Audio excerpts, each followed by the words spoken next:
The largest non-public owned library in the United States is the Harvard Law Library. There, at the time, and this goes back to 1999, 2000, there were over 685,000 books in the Harvard Law Library. I can tell you this, Joe. The practice of law is called practice for a reason because we're all interpreting the law and the facts that we're given. I want the truth! You can't handle the truth! I wanted to have you on for more than just one reason. Of course, we've not had any attorneys on. And of course, this is Michael Byers, attorney. But more than that, you've been, you've been there for me for some really sticky situations. Well, thank you for having me. Yeah. I'm more than happy to be here. I'm excited for you. I'm excited for what for your start here, as I have been with all your businesses that I've worked with you, and the way we built our business. As my firm's in its 10th year, is we treat clients like family and like brothers. And you can ask any of my clients right now; they'd feel the same way. So before we got started, we were briefly just talking shop, Right. and about my business and how it's been going. And so sometimes when you're starting a business, and I know you kind of dealt with some of the similar things.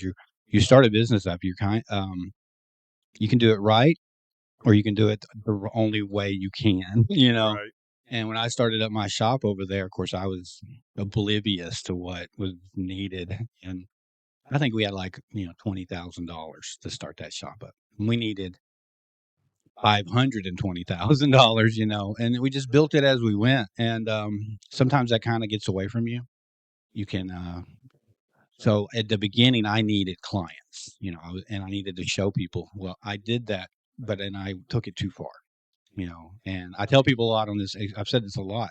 If you're selling apples and your guy comes in and says, "Hey, Joe, your apples, we're losing money. We'll raise the price. Tomorrow, you're making profit." But for me, I got 2-year-long projects, and Right. they get behind. And there's been some spots that you've been helping me out with that. Either with some your services or just advice, or just keep at it. That a boy, keep it going. And I appreciate that about you. I think of you as a friend. First, Thank and you for then, that. but a friend with a lot of helpful talents. So Well, it's very familiar. You started that a little later in life. mhm. You had a little different personal life with your child and your wife than I did. I didn't start my firm till I got out of being in house counsel. And my daughter was in her 20s and out of college. And Joe, when we first started working, we knew each other prior to that. And you came and asked for some advice when you started opening the shop. I identified a lot with what you did. Funny enough, when I opened my firm, um, I was a solo practitioner. I had an assistant that worked part time and was out of my house until the office got done. At 3 o'clock the first day, we hadn't had the first call. I didn't have a client. Mm. I sent her home. Yeah. And she looked at me. She goes, "Are you going to call anybody else?" She goes, "No." I said, I'm going to get my golf cart." I said, "Because I want to tell people 20 years from now that we didn't have a client, we didn't have a call the first day, and we're still here." Yeah. But talking about the numbers you shared, it's exactly right. It's hard. Everybody gets paid before you do. Yeah. That's the only reason I could do it, was because I didn't have a daughter at home. I didn't have a wife at home at the time. And I am an entrepreneur at heart. Yeah. Always will be. That's why the clients that have used me for years are typically entrepreneurs like you are, that want to grow, that want to do things better. And I do a lot more strategic discussions with those clients than I do legal discussions, which is why I think I'm still in business. Yeah. Yeah. People going into it, sometimes they get that romantic feeling. I often talk about, like, a little boutique or something downtown. I want to build. I want to make cookies, or I want to have these. That idea, and even especially in like what I do is like car, classic cars, not collision, not where you're dealing with insurance company. No, I'm dealing with these older guys, and it's dragging. But the allure to, okay, I get to build really cool cars, and my own boss, all those things, but they don't take in consideration the business side of it. And that's the part, and I struggle with that too. I think having a partner sometimes is good because you can have two different mindsets that way. A mindset like me, a gambler, let's go, what are we still talking about this for, kind of thing, and, someone else who's looking at those numbers and saying, okay, wait, we need to, pause this for a second. Let's make sure we're here. Um, do you get that a lot with your clients? Is it you have to play kind of the Jekyll and Hyde with them? Sometimes you got to push them off the ledge and see what happens, but sometimes you got to wait, pull them back, and you're not ready yet. I don't know if it's the ledge as much as it is to give them the advice of the risks and then trust that they know the risks. I've shared my business model now. I now have 3 staff people that work with me. They're wonderful people. It's running on probably 5 of 8 cylinders right now on activities. I really think having the advice I've given you, I've given the others, some of it's been on this show. Mhm. It's they know I've been there. My background before I didn't go to law school till I was 32 years old. Yeah, I saw that. That's Before interesting. I went to that, I was in the family business, and Mhm. at some points we had 350 employees. When I went to law school, we were at 50. We sold a big chunk of it and closed a piece of it down. I have the experience. I have the loss. I've had the success. And we know that payroll beyond all else goes first, Yeah, period. right. There have been times, when I was raising my daughter and we had a payroll and we didn't have a good week. I came out of the manufactured housing business, Yeah, and that's not a Christmas gift product. So November, December, January, you better have hay in the barn because if you don't, you're going to be rough. right, But you made damn sure that payroll was made through those months because those people depend on you. right. And it's the same now. We're doing well. I'm proud of my firm. I'm proud of my people. I love my clients. We're busier than we've been in 10 years. But there was times that the only thing that I had was payroll Yeah, years ago. understand that. Yeah, I know you do. Yeah, And every entrepreneur out there knows. And anybody's watching this or listening to this knows if you've got a business and you got employees, period, you have to pay them right. because they're doing it for you. And you got the upside, but you better well have their downside covered, period, no ifs, ands, or buts. Yeah, it's And easy to. there's times every 2 weeks that payroll, years ago hurt, Yeah, but I made sure it got paid. right. It's odd how much you and I, our journeys were similar because I wasn't in a family business like that, but I worked for manufactured housing for 7 years. I was a manager. I don't know if we ever talked about I that. I don't was think we ever have. the Kentucky Oaks Homes. Oh, you I were was with Glenn? yeah, Glenn and Mary Jordan. Absolutely.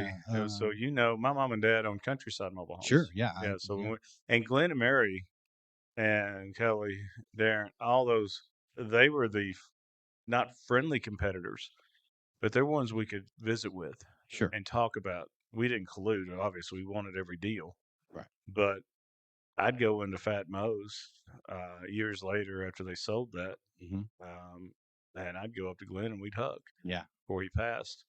And then the last 10 years, I'd see Mary, little Mary, and I'd hug her.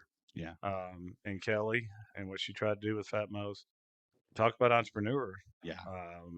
Definitely. That That I whole did not know family. that. We never talked about that, but Yeah, that absolutely.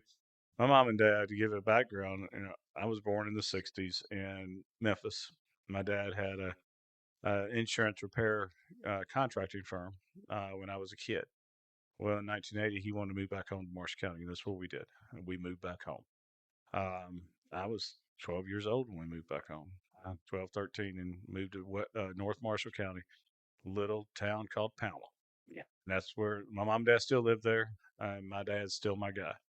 But he opened Countryside in July of 1980, and he sold it 2 years ago when he was 80 years old. Yeah. But Glenn, Mary, the competitors, we built the plant. We can get into later if you'd like to. Um, to learn that watching my dad up until he was 80 years old, go to work at 7 a.m. every day, work all day, go home, mow the grass in their 5 acre place in Palma, uh, taught me a lot about work ethic. Hmm. Um, he didn't understand the world I wanted to be in, how I went to law school. He didn't understand that for years. He does now. He understands it now. And we talk pretty much daily because I respect his acumen. I respect his character. He's active in the community. He's active in this church. And a lot of what I've tried to build in my life came out of him. Right. And mom was there kicking me in the butt.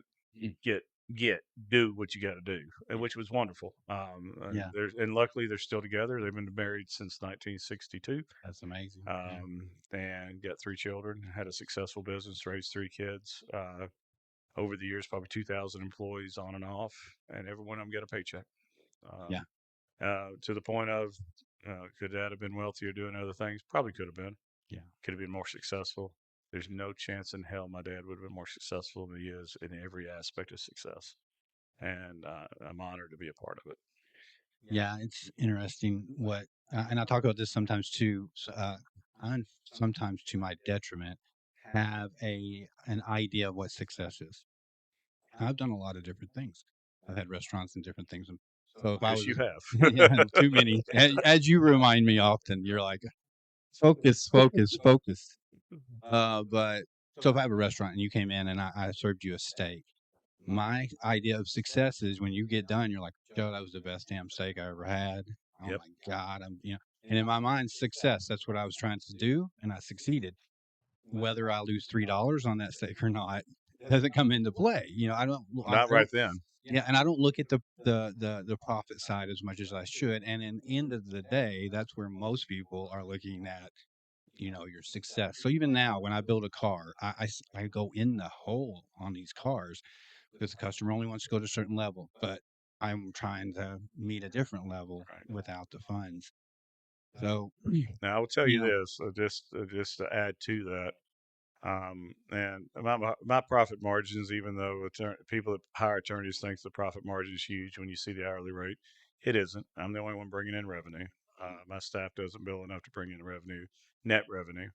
That aspect of profit has to stay out of my mind. But you still have to pay the bills. mhm, You still have to pay your taxes, put everything in order so you can have successful business. Same with my business. I have one thing to sell that's my services and my brain. And luckily, I've been successful at doing that for 20 plus years since I got out of law school. But you have to you have to remember you still have to pay yourself. You right, still have a family, especially you, Joe. right, You have to take care of your family. It's just me right now. I'm engaged, got a wonderful fiance. Carrie is amazing. We have a wonderful life. Um, but she has a great job, a great career. I don't have to take care of her. We have to take care of each other personally, and then we take care of our lives together. My payroll goes first, my expenses go second, and then I come third. On top of all that, doesn't matter. Clients are first. mhm, And out of the first 5 years I was in business, I lost a lot of money letting clients go what I call going negative. mhm, I didn't have a retainer, and I'd spend tons of hours on a client that would not have the ability to pay. Um, and eventually today, I don't do that. right, I can't. I can't do that to my employees. I can't do that to the clients that mhm, actually hire me. yeah, And to take time away from them when I'm going in the hole. Now I still do my pro bono. My strive is to do what I'm asked to do by the bar every year. But on top of that, I really we've got to take care of our clients, but I also got to take care of my people. Right.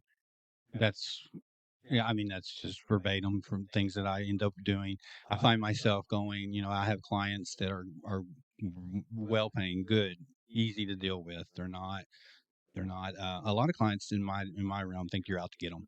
And I will take another client who will drain me, and I'll be hours and finances, and it pulls from my good clients, it pulls from my family, it pulls from my employees, and I had to really throw the brakes on. It's just my situation is some of these projects are much longer, but And you're learning. I think you're 5 or 6 years, 5 years, 5 years. yeah, About 5 years ago is when I finally started had to put the brakes on. yeah, And it's not to gouge. It's just you need my work, you need my help, and I'm good at what I do. right, But I have other clients I have to take care of, and we don't take as many intakes as we used to. But it's happened in the last month that I told somebody, you can't afford my services, right, and it hurt because they needed it, sure, but they didn't have it. yeah, But I didn't have the calendar time or the capabilities that I hate to say it at 58 years old to work till 3, 4 in the morning, and I'm not going to get paid for it. yeah. It's not selfish. It's just No, business. it just feels that way, until you feel like, and you just have to. And there's been the times when I've said, if I continue doing this, I'm not going to finish your vehicle because I'm losing so much money on your vehicle that I will lose my business. Your vehicle won't get done, and so we're counterproductive here to both of us. So You're right.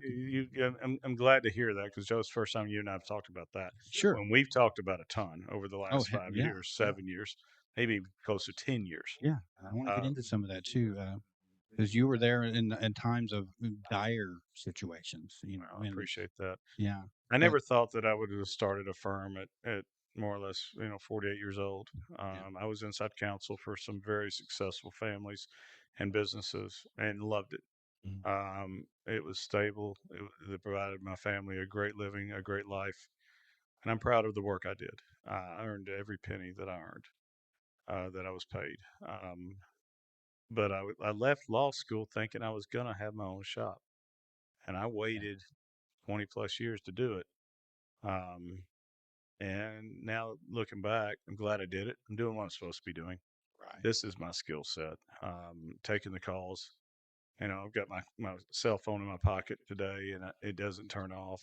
right, yeah, And if a client's calling, they're texting, I'm answering at 10 o'clock on a Friday. yeah, And it's buzzed 3 times since we've been sitting here. And really, but I'll deal with it when I get done, and I'll probably spend an hour at dinner with Carrie, um, catching up. But I will do that because this is my calling. And I look forward to the next 20 years.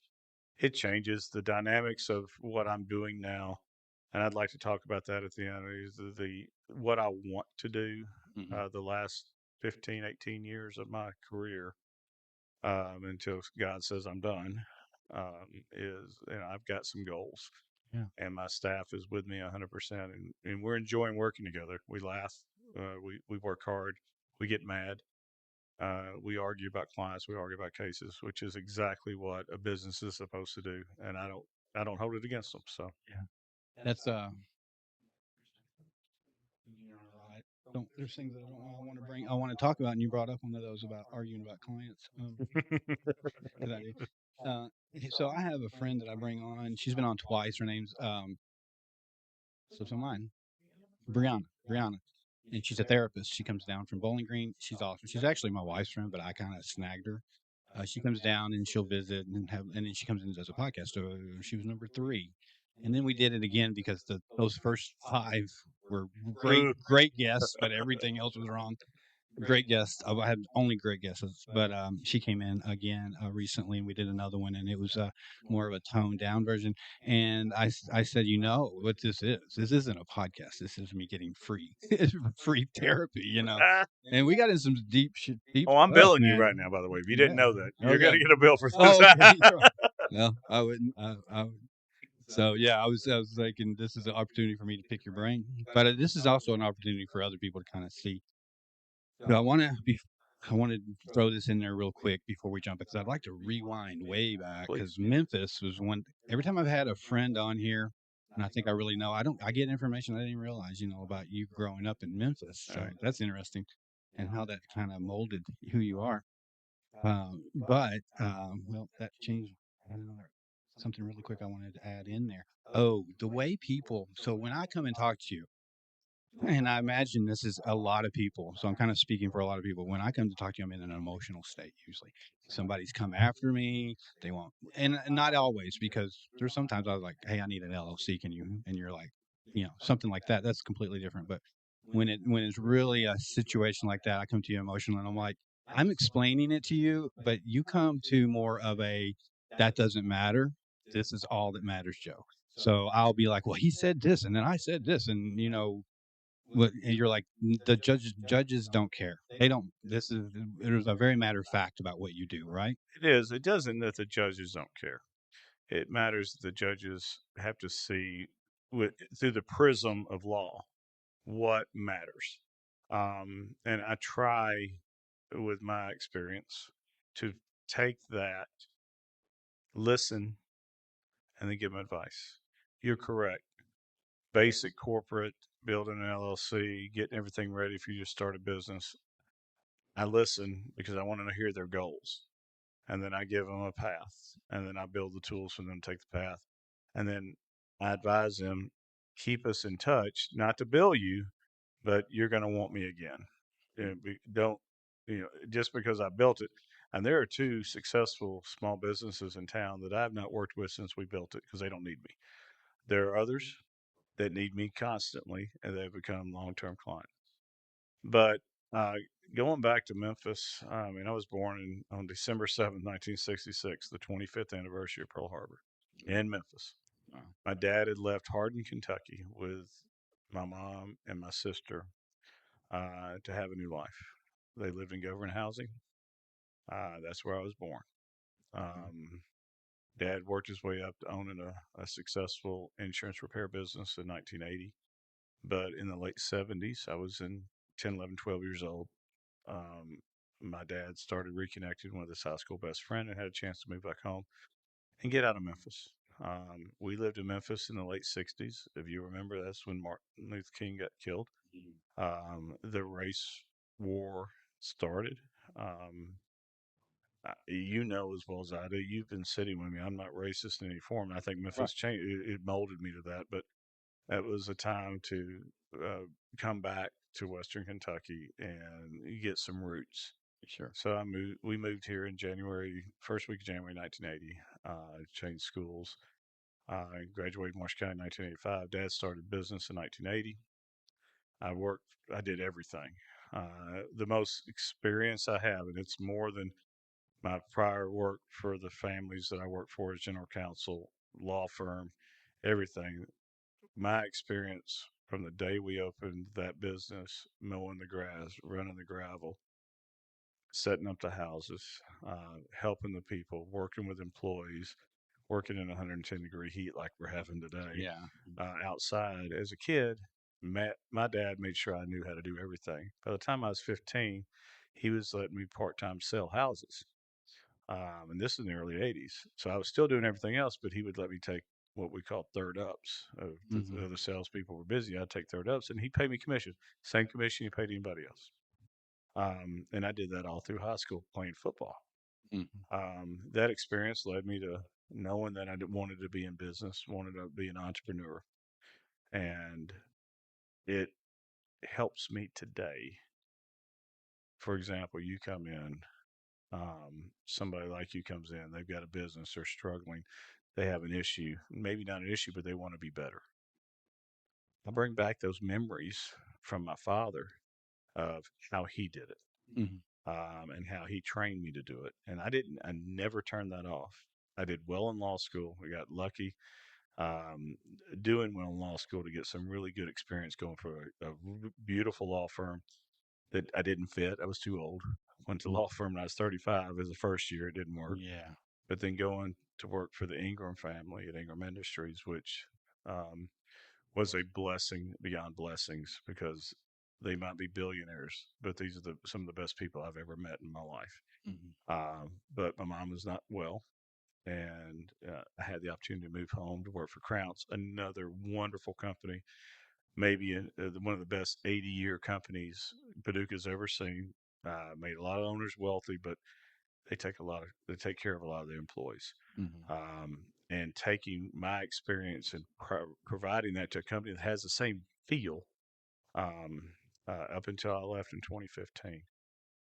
I take all of those experiences and I still go back to my father in the early 80s, watching what he does to somebody that's making $5 an hour that works for him Right. and taking care of them, and somebody that buys a manufactured home that can't afford more than $120, $130 a month in the 80s, and he can Yeah. get them financed. And watching him work with that family and watching them cry. He sold 9,000 houses before he sold the company. That's him. And it was special to watch. He earned every accolade, whatever he gets. If none, he deserves it. But I take all those combinations to come back to today. And right now, in the last month, I've had two new clients and one experienced client that's been with me for years have an issue. Mm.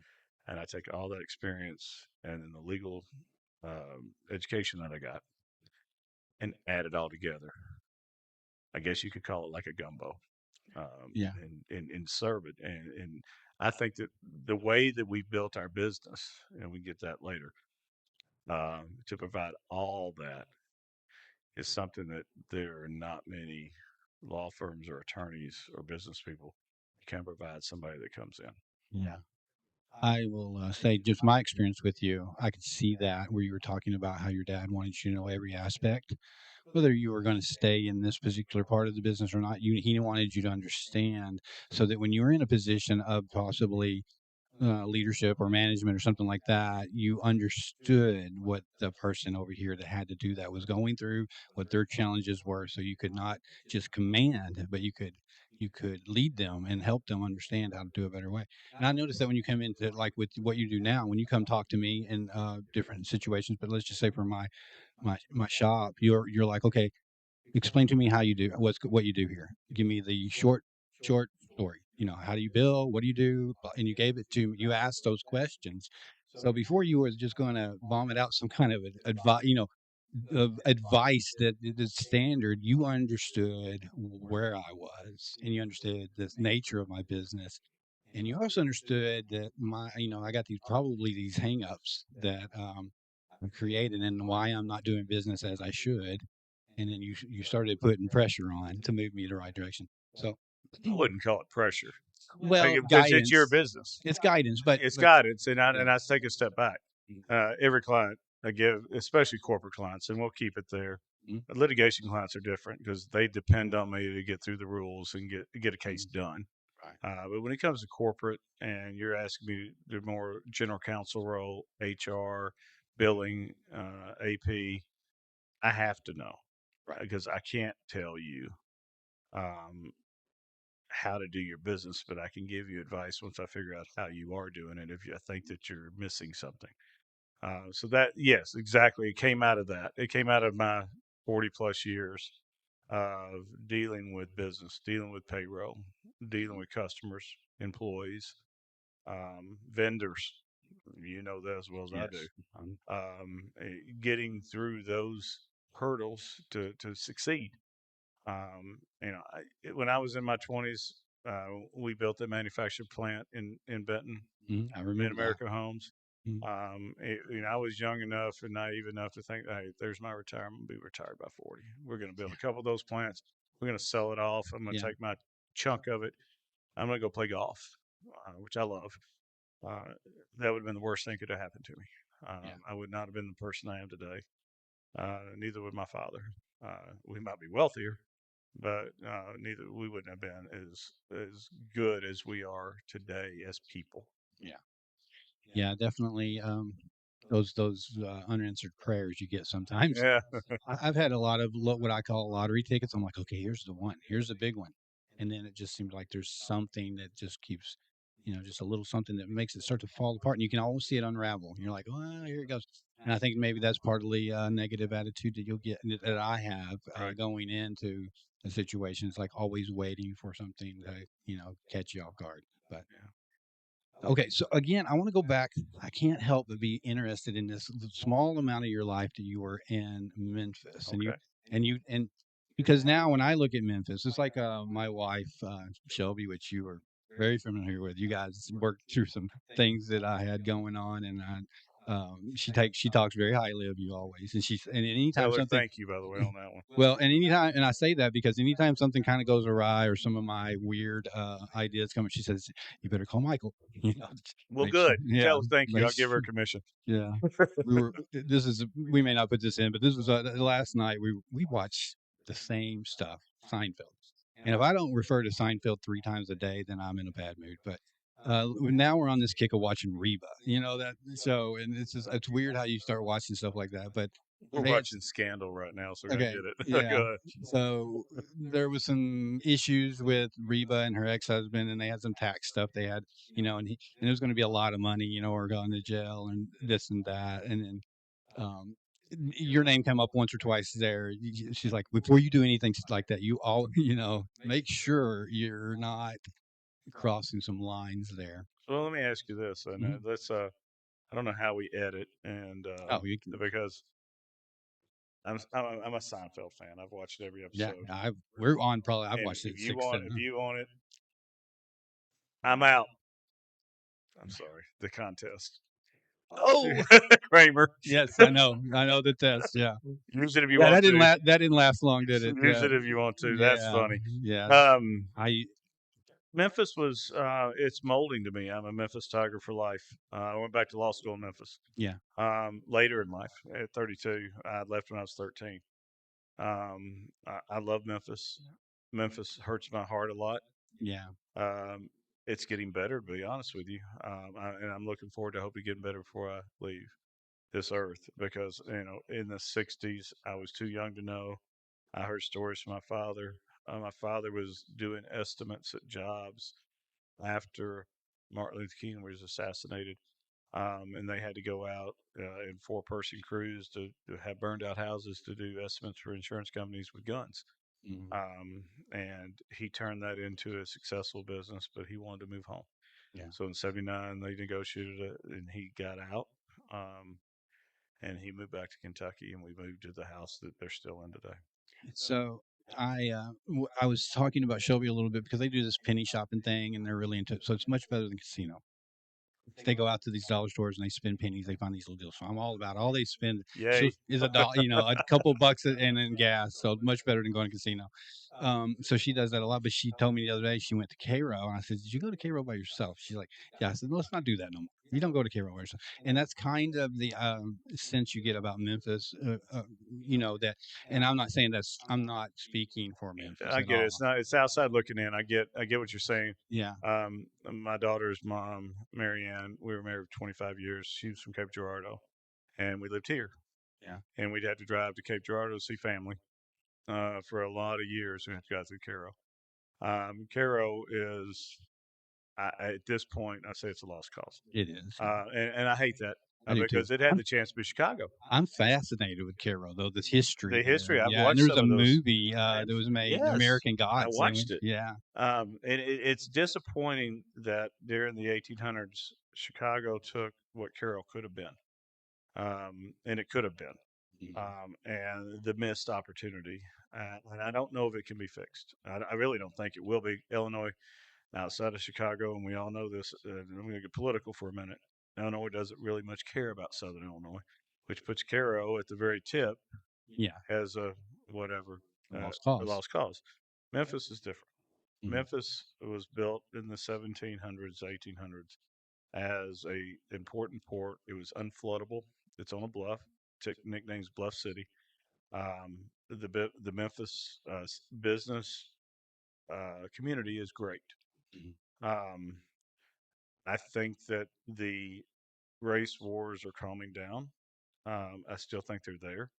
They got a gang issue, but it's coming down. The percentages are showing that. But you can look at what FedEx has done, and has turned the airport, what Fred Smith built there. You look at AutoZone. You look at ServiceMaster. You look at the 6 or 7 companies that call Memphis home.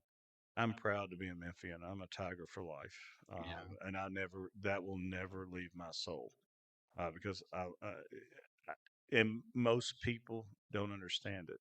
Mhm. I love the Ingrams. I appreciate Bassbury and Sims, who I started with, to no end. I don't love Nashville. Right. I don't. I never have. There's a rivalry. There's a tension between the two cities, and it will always be there. I'm Memphis. Yeah. We're going to talk about poker at some point. I went down to play a weekend tournament 2 weeks ago, in Tunica, and I don't like Tunica. I actually hate it. Yeah. But I drove through it. I drove through Memphis, and every time I crossed that bridge, I called Carrie when I was crossing the bridge. I said, "This is I love this city. Yeah. Nostalgia. It's no, it's just it's inside of me, Right. and it's never going away." Um, Watching, and I told her, I said, we need to start going to some more football games. I hadn't been in a couple of years, just to go. Right. Let's go pick a Tiger basketball game. Let's go see the Grizzlies once, and just go eat some ribs. Uh, you can ask Mr. Yeah. Trout. It'd be hard. I mean, I love Memphis style ribs. I love Mhm. dry rub. It's the only way I cook them. I love dry rub too. It's just Yeah. perfect. It has a better spice. But Memphis is in me, and I brought that with me, and the soul of that, and then moving. You're from here, Yeah. moving to Marshall County Sure. The Marshall in County, 1980. that was, That yeah. and not being, I have zero, and Marshall County is so much better than it was 40 Oh, years yeah. ago. Yeah. It just It, having that. it I was appreciate. known. It was known to Yeah, be. everybody does. Yeah. Everybody wants to, and it's not fair anymore. But Yeah. 40 years ago, it was. Yeah. Sure. It It was really valid. was, and Yeah. I lived through it. Well, and that's why I wanted to talk to you about Memphis because again, we kind of had a similar journey. And when I was young, my mom was a hippie drug addict. She'd bounce in and back and forth. And one time on her bounces, she bounced in and got my dad to move to downtown Paducah. Um, and I was 14, something like that. My dad grew up on a farm. He was that, it was completely out of place. And I experienced that. I went to Tillman, and so here's the thing: I don't want it to sound like two white guys saying we know what racism is about, but we experienced it in a different way. We did get a little bit of reverse racism. I'm sure you did, I did. and I did going in. I was a white kid, and especially coming from a like that. Um, and it was majority, black kids there, and I was trying, had to try to fit in, and it was hard. So when I left there, it did give me a perspective though on how people want to be treated. So Fair. again, like I'm not I'm the most on. I have no. I don't even think about race at all generally. And I've always said sometimes I believe the poor are the ones that are the most discriminated It's very against. possible that you're right on that. You I know, can tell you, these, I found this out only after I went to Memphis. I mean, I had opportunities to go elsewhere in law school, but it was just always this drawback to go home. yeah, And so I did. It was 20 years after I'd left. But Memphis Law School has a program that allows, a very large percentage to go, even though they don't have the grades or the LSAT score to get in, they'll give them a chance for 1 year. And the vast majority of those are minorities. And my class, it started at 230 classmates, half were African American. mhm, So we studied a lot together. We talked a lot. We visited, um, and some had to leave. They just couldn't make it. yeah, The majority of them made it, and I'm proud to say a lot of them have had successful legal careers in different forms, whatever how you want to define success, um, and it makes me proud. yeah, It made it harder, on the grading, as they had pretty hard grades because you had to either make it or up or out hmm type situation with the school. But yes, I don't think of race. I don't think of race when I meet somebody. Um, uh, through our poker communities. I lived in Nashville for years. It was hard to have some people that felt differently, using different terms and different views that I just wouldn't play with when I was in Nashville. I've gotten up and walking away from probably 50 tables just Mhm. because I just won't deal with it. I won't deal with it here. I don't. Yeah. I just refuse to. And if it happens, it won't happen in my office ever. It won't happen with a client. If a client does that, I fire the client. Yeah. I just won't have any time for it. Yeah. It seems unintelligent to me. I mean, because I can just I see good and bad in everybody. And No, Joe, sometimes I see more bad than than others, but yeah, you can see good and bad, and I've seen people step up from every race, every Lord, yes. class, and sometimes even the lower class don't. It's like they don't know better. And I'm not. I'm a lower class. I am 100%. We both came out I'm of that. 100% trailer trash. That's how I was raised. I'm not trying to say I ever escaped that, but sometimes you'll find those. It's odd. The people who don't have will give something they don't even have. Yeah. It's out of just because you see it. You see it a lot now because of the social media TikToks and stuff. You'll see these guys out here and they'll act like they have no money, and there's a homeless guy sitting right there, and he's got a sandwich he got from some, and he's like, "Man, I'm starving. Can you help me out?" And this homeless guy's tearing his sandwich in half to get. Those are the things that really makes Well, me I feel appreciate better it. about humanity. And Joe, you and I have never talked about that, Yeah, and I appreciate that. And I know I shared earlier before I got here where I came from. I don't talk about it a lot. It's just who I am, yeah, and it'll never change. that's I great. love Paducah, and I love West Kentucky. I'm proud to be here. I'm a proud citizen of this area. I'm proud to have a business here. Um, I've done a lot the last 20 years since I've been home uh, to to try and make the community better. I think I have. Mhm. I think that I'm continuing to try to do that in multiple activities with the people that I've met, the people I can put together to make this community better. I'll say this: one of my most attractive traits of my fiance Carrie is her active work in the minority side of the civic community. She gives her time freely, and she has for years before I met her, and she's still doing it. And I support her 100% and do all I can to help her. Yeah. So, have I met Carrie? I You don't think? know if you have. I don't think so. We've just been busy. Mhm. She goes with me when we go to the World Series. She'll come out with me. But we've been together about 3 years. Do you mind talking about her at all? I mean, Oh, what she absolutely. does and what does she Her do? name's Carrie Eads. She's wonderful. She's been in banking for years. She's had some tragedies in her life. She's got two boys in college. One's going to be he's a senior at SAU in aviation. Looks like Mm. he's going in the military. Her younger one's a junior at Murray. He's going into finance. She works for CSI, She's and she was at Paducah Bank for a long time. yeah. She is one of the most heartfelt, wonderful people I've ever met. Mhm. We met by chance. We didn't meet on a dating site. Nobody set us up. We met in passing, and it's not for this podcast, but I found her on Facebook and asked her out, Well, and we've been together ever since. that's She's good. She's a good person. My daughter loves her. She makes my life better. that's what it takes. The second we get done, I'm going to text her where we're eating at for dinner. It's Sure. Friday night. We're doing this on Friday, um, and we're going to have a nice weekend together. I got to work a little tomorrow, but Right. we'll cook. We cook together 4 nights a week. That's great.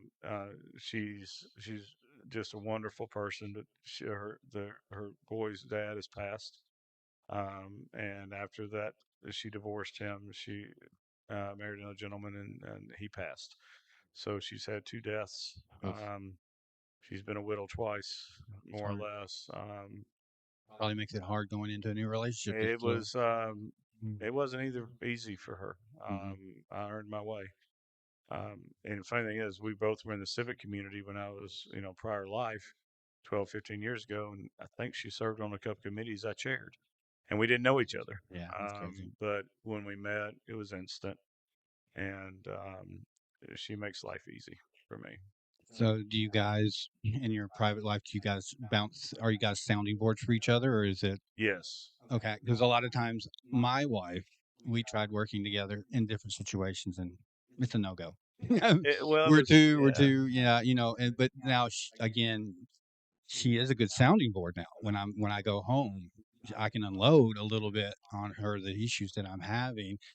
I unfortunately, my one of my biggest drawbacks is I'm not really good at taking advice, or and where I should, I get that different I'll agree perspective with from you on her. that. You don't take I advice know, very well. I've got to work on that.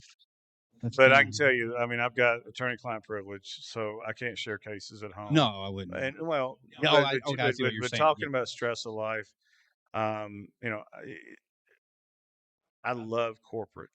I love helping my corporate clients who yeah, I would be fascinated with that that myself. Yeah, I love doing that. Um, I love estate planning because I know I'm helping people hmm both before and after death, getting them ready for it, and then helping them when it happens.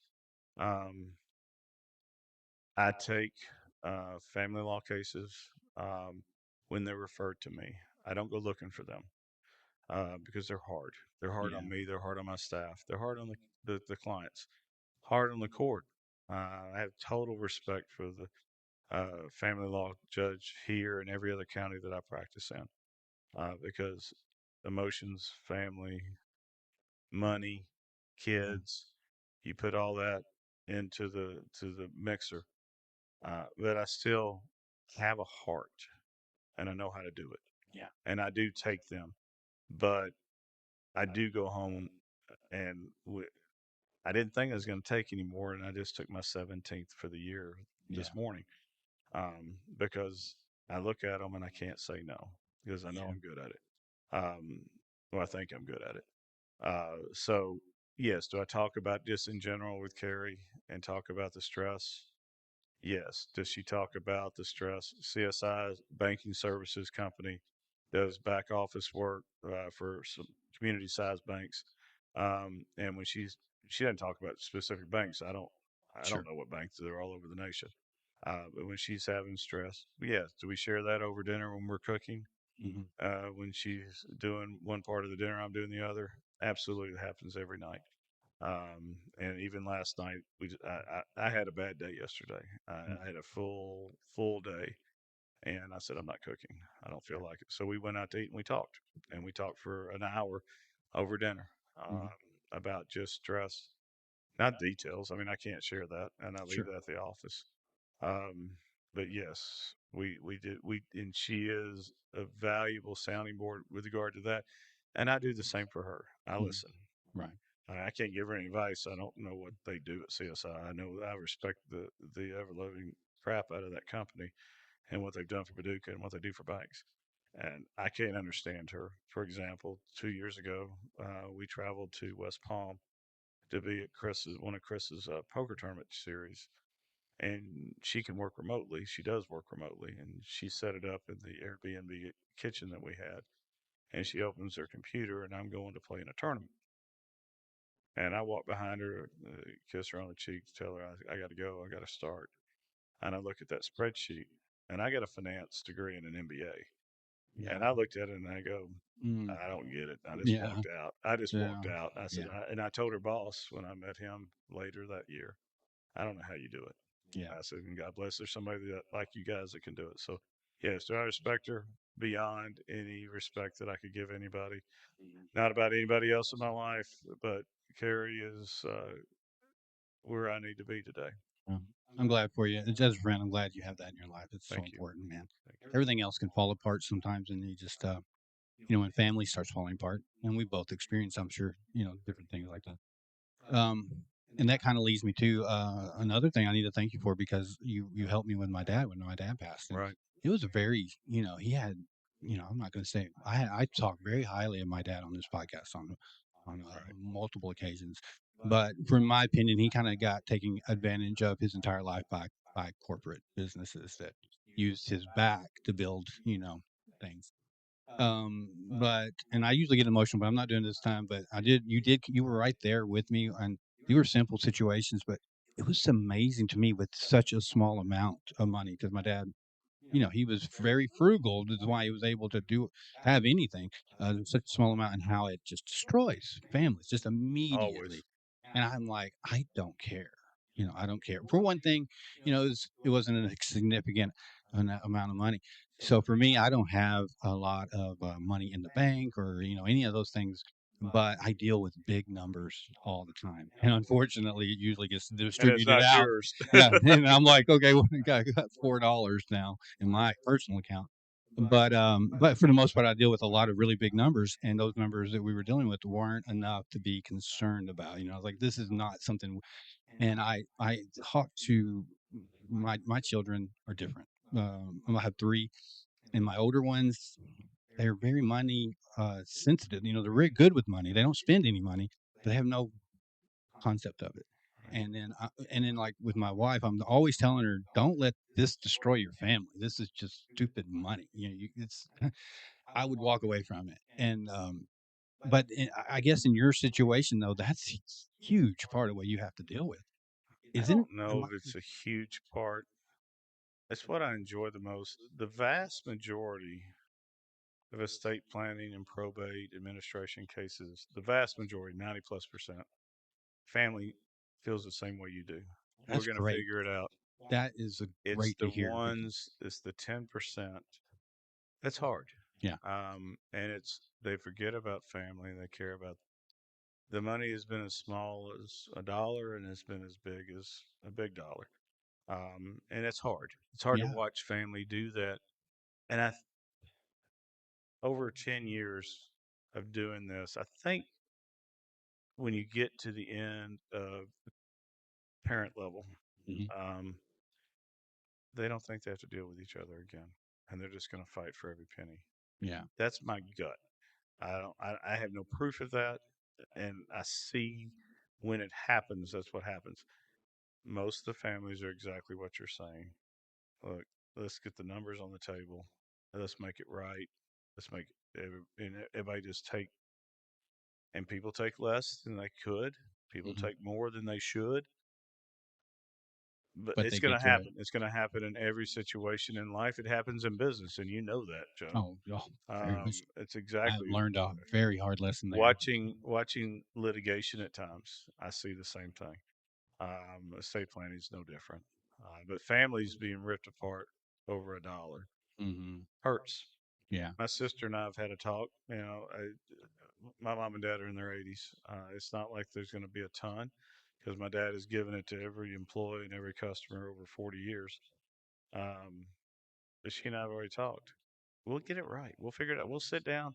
hmm, I said, I want the grandfather clock. She yeah, goes, I want this. I want these blankets. All yeah, right. right, We'll worry about that then. I said, I just want the grandfather clock. yeah. And at the end of the day, though, you want your sister. And Even if I'll never end that yeah, relationship with my yeah, sister. the Ever. grandfather clocks and blankets never should and change that. At the end of the day, I want the relationship with my family. 100%. Yeah, I'm a little. I wish I'm not very materialistic. I tell people that I have. I mean, my little thing beside the bed. I've got a little drawer there with some stuff in it. Yeah. Most people could care less what's in that drawer. You But do. if I exactly, those are things that I've gotten from people that I've cared about and that cared about me. And I wouldn't. It would be hard for me to walk away from those things. But everything else in my life, I walked away so many times. It doesn't. I don't know. And I'm not trying to boast there. It's not a. I don't, sometimes it's not a good thing because I've had to start over and that affects other people in my life. Furniture's furniture. Yeah. Um, Clothes are clothes. I have a cedar chest that one of my dad's employees in the 80s father built, and it was given to me. It's about the size of this table. No, it's Mhm. probably about this size. Um, and my daughter knows what's in that cedar chest is all that matters. Right. And don't get rid of it. The rest of it, Sure. sell the beds, sell this, sell that. If something happens to me, Absolutely. take care of it. Right. Take care of what you got to take care of. That cedar chest stays in the family. It's Hmm. in there, and you'll understand why. And I said, if you want to walk through it, she said, no, I'll do it when it's time. Hmm. So she knows, Yeah. and I feel the same way. There's some things from my life, and we've talked about the path that matter to me. Sure. I got some diplomas on the wall. I got some trophies on the wall from golf. Hmm. Um, Whatever. Yeah. What's in that is Yeah. what Those are the things matters. that matters. Yep. I think the older you get to, you can. I'm not saying as you. I'm just saying in general. As we get older, we find less enjoyment with just items. Now there are some people in my life that are so materialistic and they're in their 60s, and I'm like, why does it matter that much anymore? Not a U-Haul behind that hearse. Yeah. That's exactly I right. mean, how you're just gonna look at a lot of these things that I like stuff that I can use. I like, but they'll just buy things just to look at, and you know, I understand people who collect. I just don't have the finances to Yeah, well, collect the neither stuff neither, that neither I have. one of My us do taste is anymore. too I high. used to Yeah, collect wine, yeah, and probably had a wine collection that rivaled our mutual clients' bourbon collection 20 years ago. yeah, Um, yeah, drank most of it, and I'm done with it. I yeah, keep enough wine to have dinner yeah. at the house. You get paid, and you deserve to get paid. I get a problem, and this is getting off the point here a little bit. But people will come to me like, and I'm not going to say necessarily. We'll just say friends, Right. and And I um, come up. well, no, no, no. Oh, I'm saying I'll have friends come to me wanting me to do work, but when they come to me because they're trying to get a deal. Instead of coming to me to support me, they're trying to get that deal. And so when I have a friend and I need their services, and I'm going to go, I'm not going to, I'm going if I can't afford them, I'll go over here. I'm not going to go to them and ask them to come down to me. right. So when I go to my friend, I want to support them. I want them to because that's what they're there for. But you've been there for things that were beyond that level for me, and I appreciate that. But where were we going with that? I got a little off point there. Guys, going. Oh, how I met you was through poker Right. and tournaments. And I can remember when you would come in, I'd be sitting at a game that we both went to, and it was a tournament, and I would be in the first run of it, and you would come in three or four in and buy in, and then just start hammering the tables. And if you were at the table with Michael, you better be ready. As soon as he sits down, he won't even look at his card. It's an all in. And I've read of different guys who do that. They throw, and what it is, and I don't know if this is what you were doing or not, but a lot of times they'll come in and they'll just be that very bullish and kind of throw things to the wind first. Set the expectation Yeah, and then when they and then settle shut down. in, Yep, exactly. you don't know what to expect. And I will say, clean, those of you that want to get a read on Michael, he doesn't have a read. You have no clue at any point what you have in your hand. I can tell you this. I started playing golf in 1986. Graduated high school in 85. Um, and I was playing. I started learning how to play at Calvert City Country Club. And I was flexible. I was 6'2", 210, strong and flexible. So I hit the ball hard. Right. And in 1991, John Daly won the PGA Championship. I was already hitting it further than everybody but one or two people in this region, and was scoring okay, but not scoring great. Um, and I picked up the moniker Gripping Her Up. Yeah, I seen Okay. that in your bio Yeah. there. Yeah. And that was my moniker on online poker later, was Gripping Her Up. Because I wanted people to think that's what I did. Right. And I played golf like that until the last couple of years, and I got old. Yeah. Yeah. And COVID 50 hit, and I've lost a little passion for golf, but I haven't lost passion with is poker. And poker is a mix between psychology and math. And I've got a 100% control over the math, and I've got a real good control over psychology. And you've seen it. Yeah. I will talk to people, and not to hurt them. No, I just interact with people on the table, and I'll figure you out. And when I figure you out, I'm going to go in a different way. I'm going to attack you because poker, as you know, especially tournament poker, is a war. yeah. It's a mental war. So I'm going to figure out how to attack. I've had a wonderful time with the hobby. I have for a long time. My first poker tournament was in 1995. I went to the World Series of Poker this year for the 20th year in a row. I enjoy it. It pays for itself. Hmm. It's not enough to live on. To make it at that level, it's It's not. But it's not what I want to do. sure. I had the opportunity in 2005 to go pro because I was making more than I was working Hmm. for the Ingrams. Um, but I had at 95, I had a 12-year-old daughter in middle school, and I had a wife that was teaching. Mhm. And I loved the Ingram family, and I still do. So I didn't go pro. Right. I could have made a living at it, but I kept it a hobby. But people still don't understand me to this day. You play with me 10 years, you still won't understand me. Yeah. But it's just a nice hobby that I can use my brain and enjoy some pastime, Sure. and it doesn't cost me any money. It's not that I've played in the last 12 months 25 tournaments. I've played a cash game twice. Yeah. I just enjoy the battle. Sure. And I enjoy getting deep, and I enjoy the friends I've met over 30 years that I'm still dear friends with, from Hall of Famers to everyday guys that I see that I hadn't seen in 10 years, and we Yeah. talk. Um, Carrie gets it. Yeah. My daughter gets it. That's important too. Now that I don't have to worry about vacation time, I can schedule my my, my calendar around it. My staff doesn't get it, but they know it's going to happen anyway, so I go. And I work. Considering the big tournaments are out west, I can work till noon and then I can go play. And I do that. Um, but it's a nice hobby. I won't quit till the day I die. We got kind of the poker thing going on. So since I've done this, I had Nicole, who is a dealer. She was number two. Came on. All Yeah. right. Yeah. It was again back in the days, back in the days like we've been doing this long. But yeah, when we first those first 4 or 5, they were technically off, but hers turned out pretty decent, and she got into a lot of terminology, and that's one thing we got to watch too. When as we're talking about, a lot of people maybe watching this have no idea about poker, tilt Right. and button and all that kind of stuff, straddle. Um, There were times I went 2 years without cashing an event of the series. Mhm. It gets expensive. Yeah, And you got families, you got a business. Um, I've gotten past that. I don't go that many tournaments without cashing or going deep. yeah. In tournaments, now cash is a different game. Cash games are different. Yeah, and that's the thing about it. The tournaments, at least, I think sometimes kind of hold you back to a certain degree on how much you could lose. The Right. tournament is very invested. I mean, there's tournaments out there that'll last 2, 3 days.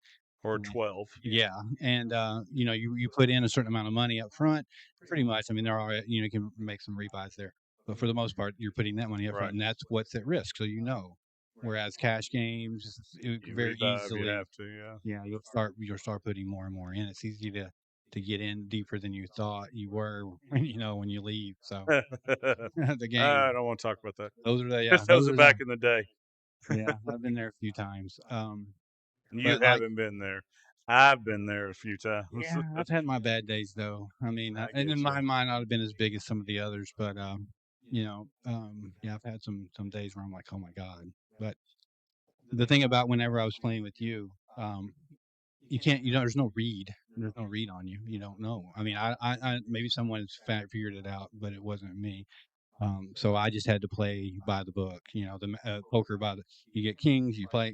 Otherwise, you're folding, and you get you And wait, here's your problem. and then you play those Yeah. sets, but then I'll run into something, but I'll much likely run into you with bad cards, and you have something, but so I just have to wait for those opportunities, and that's the only way I know how to play. And Joe, you are a great long-term player. Yeah, That you're not going to get that deep in a game. And just to be honest, and we're probably going to yeah, cut this out, no, it's fine. but you're easy to play against because I know it, Yeah, and I'll wait for that 4 or 5 suited to take those kings out. yeah, Um, and I know it. yeah, And if I don't hit it, I get out of it for sure, a little investment on the implied odds on the back end when I can take your stack. Same in tournaments. And Mike and I have talked about it, and I've tried, and I'm coaching him. He doesn't need much coaching anymore. He doesn't know how to build a stack early in tournament. I do. Because that's exactly the way that we talked about mm, that 4 or 5 suited or the 5 8 suited, when it hits, it's a banger. it's a banger, and I'm going to take somebody's stack. And in tournaments, so people know, if you don't know poker, you've got to get every chip in the tournament to win the tournament. So you got to take every opportunity to take every chip you can, which fits my style Yeah, because and you I'm want to gonna, get you want to get out in front too. You want to try to get that or stack built up early. exactly, and then you can shut down a little bit, Yeah, play a little tighter, day two, day three. But at the end of the day, you've got to have the stack. You got a bag. You got to make day two. You got to make dinner. You got to make day two, and do it again, and do it again, and do it again. Both Mike and I made day two of the main this year. We didn't make it out day two. I lost with Ace King, yeah, but I was short. I don't. Mike lost with Kings. It happens. yeah. You just avoid Now, it best you can. for those who don't know, when you said you're short, you had a smaller amount of chips Yeah, that's versus the exactly people right. you were playing Yeah, with, so you had to play aggressive with them to try to build. However, you had a good hand, and then and I'm going to get it in. I'm going to yeah, get it all in. We get a play, and we don't have to play a hand. yeah, I lost Ace King versus Jacks. yeah. I didn't cash an Ace or King. It was 50-50 as that's the way it played. But I only had 21 big blinds left at the time, So you got to get and I in needed when to you can. get it. I needed to get 40. You really need to get in the 80 to 100 toward the end of day two in the main to be able to play on day three. Yeah, And I did that in 21 and made it. Got a big stack on day three, and this went card dead on getting deeper, closer to money, and I got knocked out. That's fine. I don't get mad. no, you I can't. don't think if something happens, it happens, Yeah, and I just stand up. yeah. You And got to know it's the nature of the game. you got to take 10 minutes out. It's a game of imperfect information, as is every business Sure. that we deal with, including how the practice of law is. Mhm. Now, again, like we said when we started, I'm a different attorney than most. I'm an entrepreneur. I do know corporate law, but I also know that most of my entrepreneurs that are clients are risk takers. So I have a feel for what they need to do business wise, and I use a lot of that skill set, and I take it to poker. And Yeah, again, it pays for itself. yeah. I can play. I play pretty tight, and I do. As far as in cash games, that's where I do a lot. The way I play for tournaments is definitely not going to be the right way. Right. You can't hang out there with cash games. You can hang out. There's not really you're not got time limits on your blinds and all that. But yeah, I can remember one particular time you and I were playing, and you were hammering the table, man. And I was just chilling, and I was almost like in a hideout spot. You were like in um, Opposite end of the yeah, table. well, you were like an 8, and I was in like 1, and I could kind of chill high, just fold, and all of a sudden you came in hammering down on it, and I think it probably had kings or something like that, and I go, and there's like a couple calls ahead of me, and I go call, and then and then I can remember you leaned over, and you go, you called? I was like, yeah, so you knew I what I knew. was doing. I I was knew. I waiting, knew. so Yeah. yeah, and but really, in that situation, it's the only way I could play. I didn't have the bankroll to come in there and try to push back real hard. I just had to kind of wait for my spot. I do think this day until the day I die that poker is a game of skill.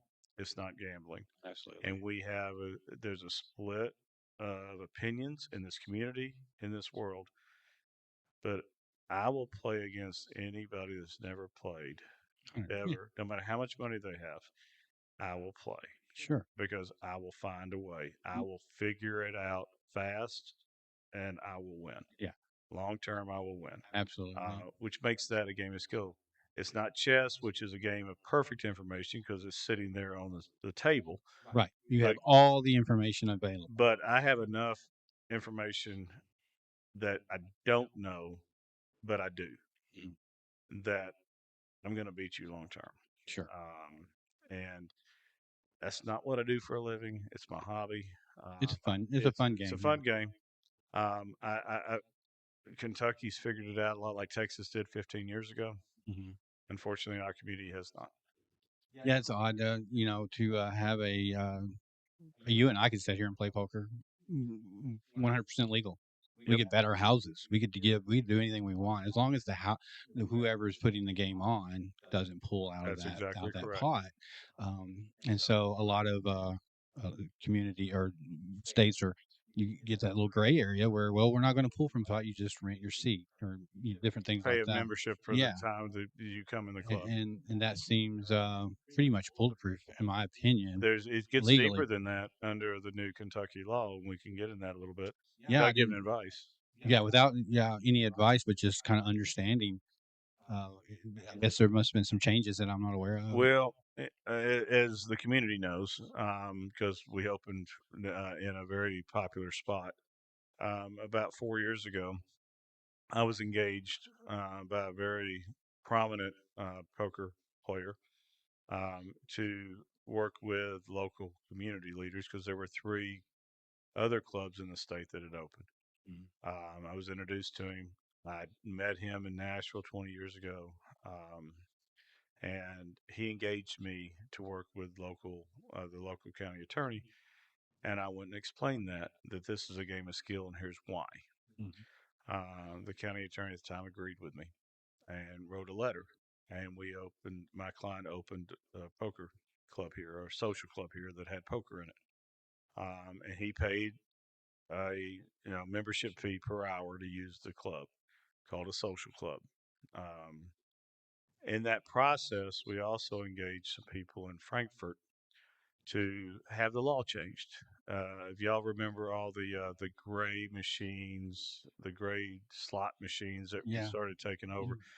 well, the government wanted to get rid of them, so we engaged some people to get a specific provision put in that bill that didn't say poker in general, but it said that it was that a game between two individuals that had individual talent was a game of skill, not gambling. Which then you can charge a rake instead of the hourly fee, Really? and that's the law of the land. Mm. Um, However, we had a change of administration here, and I think both the previous county attorney and the current county attorney are good friends of mine, and I would have dinner with them both tomorrow. We just disagree. Sure. Welcome to the practice of law. We Mhm. disagree, and we just go home. But he felt that what we were doing was gambling, and my client was prominent. And I advised him of the risks of possibly being prosecuted, and he shut down. And he then moved to Louisville. There are now 9 poker social clubs in the state of Kentucky that I'm aware of. There may be more now, maybe less, but 9 is the last number I had. Not here, which took the game out of the community.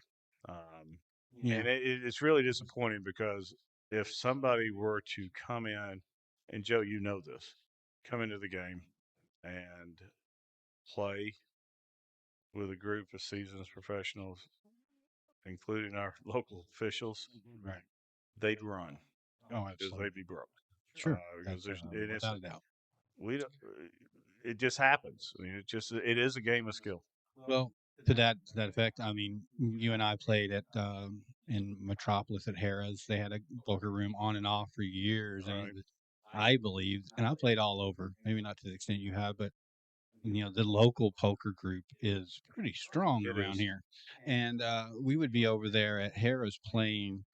And we were play. All of us are friends to some degree. Now we're going to go after each other. Colleagues. Yeah, Yeah, we're exactly. we're not going to hold back, but we're not. But what we were really waiting for was that guy driving through town. He just wanted to get in and thought he knew how you play, and then it was just there's a movie that we all kind of share pride Rounders. in, yeah, Rounders, and there's a scene I think they're in Sharks Atlanta, don't eat sharks. They eat yeah, the minnows. yeah, and Yeah. it showed those newbies just coming to the table, and those guys were just. I can remember many nights that were like that because that newbie would show up, and it would just be everybody after him, and then when he busts and you weren't the guy to get him, you're like, ah, that's it. I It's like miss. I missed him. And you're right. You're right on that, But Joe. that And it's the shows same the as business, though. yeah. You get 3 or 4 business people that are actively competing against each other, who are my clients, Hmm. and I sit back and I watch how they work in the business, in the competitive community, and then they have somebody try to come in, a mom and pop come in, or somebody that doesn't know what they're doing, but they think they do, Hmm. and you just sit back and watch what's going to happen They because you don't get know nothing. what's going to happen. Yeah, they're gonna They're just going get to be gone. swallowed. They're Yeah, going to be gone. yeah. Same in poker. Poker is a significant part of my life. It really is. Hmm. I think that it's legal under Kentucky law. As it is, I think Texas does the same thing. Hmm. But I'm disappointed because my client had to close here. But it was never going to be a big club. He's in Louisville now, Hmm. doing well. There's clubs in Oak Grove, Franklin, Kentucky, three in Louisville, one or two in Lexington now, Yeah. and one in Eastern Kentucky. Yeah, I can't And remember that's the those. last. And there's not one in Covington because there's a big poker room in Cincinnati, so Mm. they'd be hard to compete with. But and there's a big one in Louisville, but people don't want to drive through downtown through the traffic to get over there to Indiana. I'd like to see one here again, a Yeah, small I'd one, love to. 2 or 3 tables. I'd like a safe place to play. I'd Sure. like to have a place to have tournaments. I really would, Joe, and you know Yeah. that we've talked about that. I just think that the view here is wrong on that topic, and I just think my friend is wrong, Yeah. and we just go from there. Yeah. So I guess I got a question for you on that, the legal side of it. So what I want to say is, and you can give me some legal advice after the thing, but we're going to put a disclaimer on here because we don't want anybody thinking we're giving any kind of legal Exactly, advice. please No. do, So because we'll I'm put a not giving disclaimer, and advice. this is not It's advice my by no means. disagreement, and Yeah. it's just my view. Sure. But I am curious as to how things can be legal-ish. I mean, you are a lawyer and you've done this for a long time, and you just said, I feel like poker's legal. And that's no detriment to you. It's just it shows that there's things out there that like this person you're talking about. I know when he came in, he had a beautiful setup. I mean, it was nice, it was safe, it was a great place to play. And he went, but I mean, He if put you're, 6 figures into it he and put a lost it. lot in there. He did. Yeah. He did. And it's on a maybe. I mean, how can you do He did that? do a maybe. We got a letter from the county attorney that I did not know was retiring when I got the Mhm. letter. I found out later. And that's fine. He had every opportunity to, and he still agrees with me. He thinks the letter, and he granted a letter that said it's legal, and he granted it before the law changed based upon there's poker games, there's gin rummy games, there's Sure. golf games all over this county gambling. Full tables. I know. Yeah. I know. I played golf. I'm an avid golfer. I'm going to walk up to the first tee and I'm going to place a bet. If you think you can beat me, I'll give you a little money. Sure. Not as much as I'd put in poker, but I'd give you a little money. They said that because that's allowed in the private clubs, in a private club setting, it's legal Yeah. because we're going to let the members gamble amongst themselves. That's the letter I got. And that's a public document. You can get it on a FOIA request. But it changed, and it changed because of the change in administration. Nothing against the local county attorney. Again, I think he's a dear friend, and he and I have had more than one debate, and we've been on news together about it. Hmm. Um, it just the risk to my client was too great, and we walked away, and he moved to Yeah. Louisville. But even in other situations, you kind of see these. It seems like the word law to me means there is a law, and it seems should be black and white. But so Oh, often, Joe. I know, but it's confusing when you hear the word law, and I'm talking about my just a normal guy, people out, not in your world. We hear law. It's like, okay, this is the law. We can or can't do that. And then then you get those gray areas that are law-ish. How do you Have you ever deal with that heard? on a daily basis, man? Have you ever heard of a person named F. Lee Bailey? Yeah. You ever heard of the 185 Supreme Court judges? We all have brains. Mhm.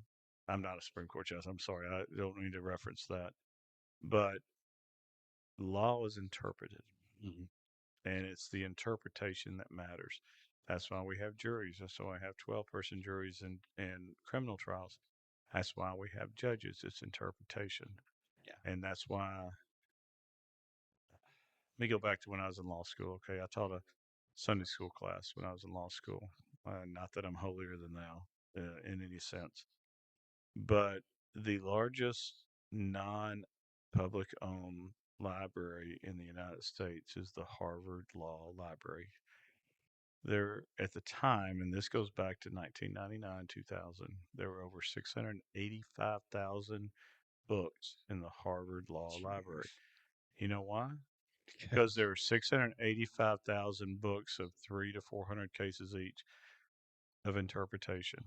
mm, That's why every client that I have, every client that goes to an attorney, asks for an interpretation of what the law means. Because we write laws, they get passed, they get modified, they get signed by governors and presidents. It's words, and that word can have a different meaning. So, no, law is never about law, ever. It is about the interpretation if it comes to that, if it comes to pass. Is it legal to do this? Is this allowed in corporate law? I can tell you this, Joe. The practice of law is called practice for a reason because we're all interpreting the law and the facts that we're given. It's the same with poker. I'm not saying it's my feeling. I have firmly believed my analysis is correct, and I've convinced more than one person we have a difference of opinion here, and I'm fine with it. I don't take offense to it. I take offense for my client because he lost, 6 figures, mhm. and had to move to Louisville. But it's a bigger market, Sure. and he's probably doing better. I don't know. He's not shared with me that he's still a friend. He's not shared with me how he's doing. But I still would like to have a small club here. I really would. I really Yeah. like to have a place to play. I just on that law end though, it's just you go into something not knowing for sure, I guess, and so you just have to pass like They in certain took they situations. took a shot, and I gave them the letter, Yeah. and without sharing any privileged stuff, he made a business decision, and I think it was right. Yeah. I didn't push it. Um, I think the business model worked. I really did. hmm Um, But and I think that we should have been able to have some other activities in that club that could have made it work. So we could have still had a 3 to 5 table place to have a safe place to play. so and then fair really doesn't play a factor in law in my when I'm looking at it from my perspective. Fair. Depends on your view of fair. Yeah. So there's 9 other Yeah, social in different clubs, counties. yet Yep, people are would be hesitant to put one here because but we're in because the they're same gonna get state. charged with a because there's gonna be more than one activity, and there's a very good chance to be charged with a felony crime. Yeah. But the other counties that are allowing it have agreed with my analysis that says that poker is a game of skill or poker is legal, including Jefferson, including Fayette, Jefferson being Louisville, Fayette Mhm. being Lexington, um, Christian being Oak Grove, Yeah. Franklin County, and I think it's Warren, wherever it is down there. And then out in the east part, they agreed with my analysis, and the letter that I received here from my client has been disseminated across the entire state, and they agree that I'm Sure. right, Yeah. um, that I was right, and so was the county attorney who was here. And again, not throwing anybody under the bus. I'm not. Yeah. I would like to have the opportunity to get the law changed to say nationwide that poker is a game of skill. The political world is not going to allow that this time. Well, the thing that bothers me though is because I am a resident of Kentucky, but because of where I was born in Kentucky changes what I can do versus what other people can do. Yeah. And then when we can even go to the like the marijuana as a Mm. instance, it's federally still It's still illegal. on the top. It's still on the 10 restricted drugs on Yeah. the 10 panel. Yet the Uh, states allow it, It'll be gone in 10 years. The THC is a different issue because there's so many states allowing it. At some point, the feds are they're gonna get rid of that. It's which they, coming. I mean, that's where I'm at. It's just you live in a state that is divided up on what laws are which laws, and you live in a Yeah. country that's divided up amongst the states which ones are going to be okay and not. That frustrates me. Another thing about law that really frustrates me is, and I say someone gets off work from Applebee's dishwasher. Right. Young guy. He's Right. driving 75 miles an hour down the 4 lane. 55, he gets pulled over. He gets a ticket. So the owner of Applebee's, same exact crime, goes and is able to use their not they're not going to be able to use their necessarily their financial means to sway a court, but they're going to have better representation. They're going to be able to get that better representation. And is that how does I know I'm sure that's the normal feeling that a law is unfair there. I don't consider it unfair. Consider it a nature of our society. Um, what you're describing with that is a criminal prosecution for whatever the crime is. What you describe as a misdemeanor. Sure. Um, everybody that's charged with a crime has the right to counsel. And if they can't afford counsel of their own choosing, they will assign one. And our local office of public advocacy or public defendants are some of the best attorneys that I see in court every day. Uh, they're underpaid, they're Mhm. overworked, Yeah. 100%, which does limit their ability to really advocate for somebody. I would take it up a notch on a crime. Let's say we're doing 120 Hmm. and a 55 or a 70. Um, a dishwasher, they messed up. Hmm. They may do some time because it Sure. depends on where they're doing the speed at. Um, they would need an active representation that had the ability to go talk to the prosecutor. Um, and we get paid for that. I don't do a ton of criminal prosecution work, criminal defense work. I don't. I refer it out mostly. If it's referred to me as an employee of a client, I'll take it. Um, I don't like that work. I don't. It's not. Hmm. That's not what I do. It's not what I was trained to do. Um, but they have a public defender, and if it's a bad enough crime, I'm not going all the way to murder. We're not going to get up there. Yeah. But I'm going to tell you that they have access to some very successful attorneys. That this is what they chose to do. It's their calling. Hmm. We have enough licensed attorneys with skill sets in Kentucky to provide everybody with sufficient and active and zealous representation. So I don't think it's a fair issue. I will challenge you on the fairness issue. Well, But I yeah. can tell you this. Let's take this into the civil world, which I do practice a lot in. I have done a lot of criminal litigation. Hmm.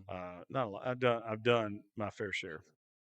But let's say that you have your shop versus Amazon, and they don't treat your shop correctly, and they owe you $100,000. You're going to come to me, and we're going to sue them. They're going to hire a staff of 20 attorneys internally and two outside attorneys, and it'll be 18 to 20 attorneys versus me. Right. It's not that it's a fair issue, it's a balance of power. Um, now, say the Applebee's owner hires me, Mm. um, and I quote it, and he pays me. And I probably bring in co-counsel and then my entire staff. And like I said earlier, I got a staff of 3. The public defender has their person and their staff, and they Yeah. have thousands of cases. It's not an unfair issue; It's an unbalance. it's an unbalance. Um, we have a constitutional right, and if that constitutional right of fair and active criminal defense is violated, challenge it in federal court, and that can be done. And there are plenty of attorneys out there that will take that pro bono and challenge it, and it can likely be overturned if it gets too unfair. But this is the normal process of our society Yeah. that it's just going to happen. It's the way it's established. Yeah. And I guess too Not that established. I mean, hold. I'm going to challenge you on that, Joe. I don't Mhm. want you to. Yeah. I don't want you to say that. Okay. It's the way of always power, and there are people in power that or people of means that can group up. look, OJ had the greatest defense team and got out of the murder, but then had the same team when he stole that, and he still went to jail for 20 years. Mhm. It's the same thing. It isn't always about who you have beside you, it's about the case. Right. Well, I guess another situation that would make me kind of that I question a lot is that Applebee's dishwasher gets a fine of $500. The Applebee's owner gets a fine of $500. $500 to the Applebee's dishwasher could change his life significantly for a short amount of time. The other is not, the owner's not going to even notice. Well, here's the good So thing. there's addition, Yeah, the here's balance of that is hard. but that's a Yeah. fair point. Two things that happens in a sentencing of something like you just shared. One, they get all the time they need to pay the fine. Two, the judge is going to see that, and he could suspend as much of the fine as he seems necessary. Let's say they each get fined $500. The owner goes to the clerk and pays the 500. He's done. The um, dishwasher gets fined $500. Yeah. He pays 100 of it over 6 months and gets 6 months to pay it, or 9 months to pay it, or a year to pay it. I've seen as much as a year to pay a fine. And he goes, all he's got to do is go back to court and says, I make $8 an hour. I make $10 an hour. The judge, if he shows up and does the process, and it's a process issue, the judge will likely suspend the rest of it and be done. Yeah. So I'm just going to tell you, it can So happen, but it takes a process. yeah. So yeah, I see where that's a good valid point that I maybe overlooked, that even when the initial looks unbalanced and unfair, how the people that are involved in a particular situation, how they can manipulate those fees and things can make it balance as best they can. Yeah. Do I want to take? Do I want to take a case against Amazon for you? Mhm. And I'm the only attorney in the office, and I have three staffers. One's an office manager. The other two are trained legal assistants. Do I want to take that case? No, and I have an ethical responsibility to. I probably don't need to take this case. I'm going to bring somebody in.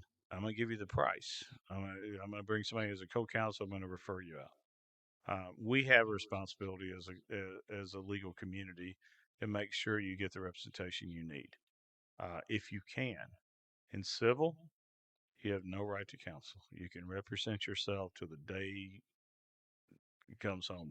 Criminally, you're entitled to counsel, and they can bring in help. If it's a bad case, then the PD, the public defender, the PD thinks that it is just outside their realm of ability, they'll bring somebody in, and the government will pay for it. And it won't cost you a penny. It just, I see it from the outside. I don't love the criminal world. I really don't. I Mhm. do it when it's Necessary. friend, family, employee of a client. I'll do it. But I'll typically bring somebody in, Yeah. and get it done.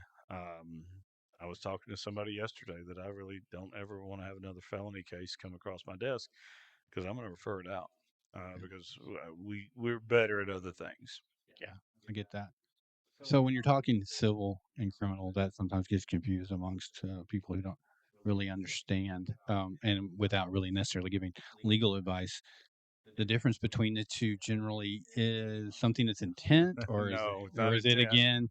is it again one of those No, touchy feely kind of things? no. Uh, let's take civil for first. Mhm. Civil is more of a contract claim. Somebody didn't pay you. You didn't. The contract wasn't honored, or they took something from you that wasn't criminal. Um, you and I have talked with regard to customers about bills. Yeah. That's civil. If you have a dispute, then that's that. Torts. If somebody walked over, or if I jumped across the table and punched you, I wouldn't do that, by the way, Great. because I Thanks. don't want to get hurt. Um, that's a tort. That's I can be charged criminally, but you would sue me for damages. That's So civil. both. That's Okay. civil. Yeah, I understand. Yeah. Okay. Criminal is when you have a liability to society, or a liability to the government. You did 120 in a 60, or you robbed a bank, or you did. X, Y, and Z. Now, I'm not going to go into federal because I Sure. don't practice because all the federal, the civil rights violations, robbing a bank, murdering somebody, that's all criminal. That is what criminal means. And you're always, if you're charged criminally, you're always entitled to counsel, period, through the whole thing. And you're not required to take a plea. You're not. And then every small things that don't hit the news, you're always entitled to take a plea bargain, and they're always offered, always. Um, and you may not like it, and you can go to trial, and you'll have a jury of 6 or 12, depending on how big the case is, and they decide if you're guilty or not beyond a reasonable doubt. And if you are, you can be charged, which includes incarceration Mhm. and a fine. Civil, it's about money. Mhm. It's all it is. It's always about money. You get a you file a suit, you win, you get a judgment, and then you have to enforce the judgment against the defendant, and then you have to go get the money. That's that's how it's different. It's you're going to owe the government time and money, or you're going to owe a third party money. Gotcha. That's at a 20,000 foot level. That's it. Sure. Yes. I had a question regarding that. Okay. Could a civil case then become a criminal case? Like, say you enforce it, I owe him $300. Honestly, not. I'm not doing that. You can't make me. That would be more of a contempt of court. It's typically more often that a criminal case turns into a civil case. Um, than the other way. But you can always be found criminally contempt if you don't observe the judgment. But that's up to the court. Yeah. That absolutely can be. So let's say you're exactly right. Let's use 1,000 to be better because it's a bigger number. Let's say that you get a judgment against you for $1,000 and you blatantly ignore it. You possibly have some criminal liability for being in contempt of the court. Let's take a bigger number. Let's take 500,000, Then is and you don't have the ability to do it. the ability is always a defense to pay. The ability is always a defense especially for criminal. Yeah. Um, they may push you into bankruptcy on Yeah. the civil side, and then chase you forever. But if you can't pay it, that's always a defense for contempt. Ability is always a contempt is where that uh, criminal liability would come and it would attach. Yeah. It's like giving up the middle finger And on the. again, I will bring somebody else in here that's more of a criminal expert than I am. Yeah. But that's the law. Well, we're just getting, as like I said, we're just trying to get the gist of things. It Just is. kind of, yeah. You get the. And I'm more than happy to come back at any time if we have a topic or two in a Yeah. future shorter podcast about criminal liability and civil liability and talk about that. Mhm. I might bring a friend in on Sure, criminal, that'd and be we'll great. just have two That'd of be us on the fun. same side of the table, or Oops. she, and we could do that. I think it's just the same, just anywhere you go. So if you take a lawyer who's never, let's just say, never had done anything on their car, and they go to a mechanic, and the mechanic says, "Oh, you got this going on," and we got underneath, and then your flux capacitor is going down. Flux They're- capacitor. That's funny. a line of that, and the lawyer is going to be in the same situation. They're going to be like, I don't, what's happening. And that's what happens basically. It's just a reverse role. That when that mechanic comes in and he's like, that's something I was going to ask you too. And I know you don't do a lot of criminal, but isn't it that you get the sensation that when people come to you with a criminal case, they're trying to get you to tell them it's going to be okay? 90% of the time I take a criminal, they've already been charged. Yeah, I don't tell them it's going to be okay. but that's what they're wanting to They hear from they you. want to hear it. Yeah, And can we get out of this yeah. for a fine? Um, I never tell them they're going to be okay because I don't know. But It, I just see that as I get that too. I mean, in a lot less of a level, I'm not. They're like, "Hey, I found some rust in your car," and they're like, "Are we gonna have to? Are we not gonna have to do all this?" I'm like, "I don't know," That's no. See, that's not criminal. That's civil. But I'm just saying, But I in hear this, you. that the question that they're asking, they're wanting 100%. me to say, "Oh yeah, it's not a big deal." I can't give you advice on that. I can just tell you that Yeah, criminal liability raises my bar of concern when somebody comes in with a criminal case. yeah, And again, I take less than 5 a year. yeah. And when I do, I bring somebody in Mhm. because I know what I know. And Do I you? don't, to be honest with you, just to be blunt, and it may cost me business after Oh, this is posted. Um,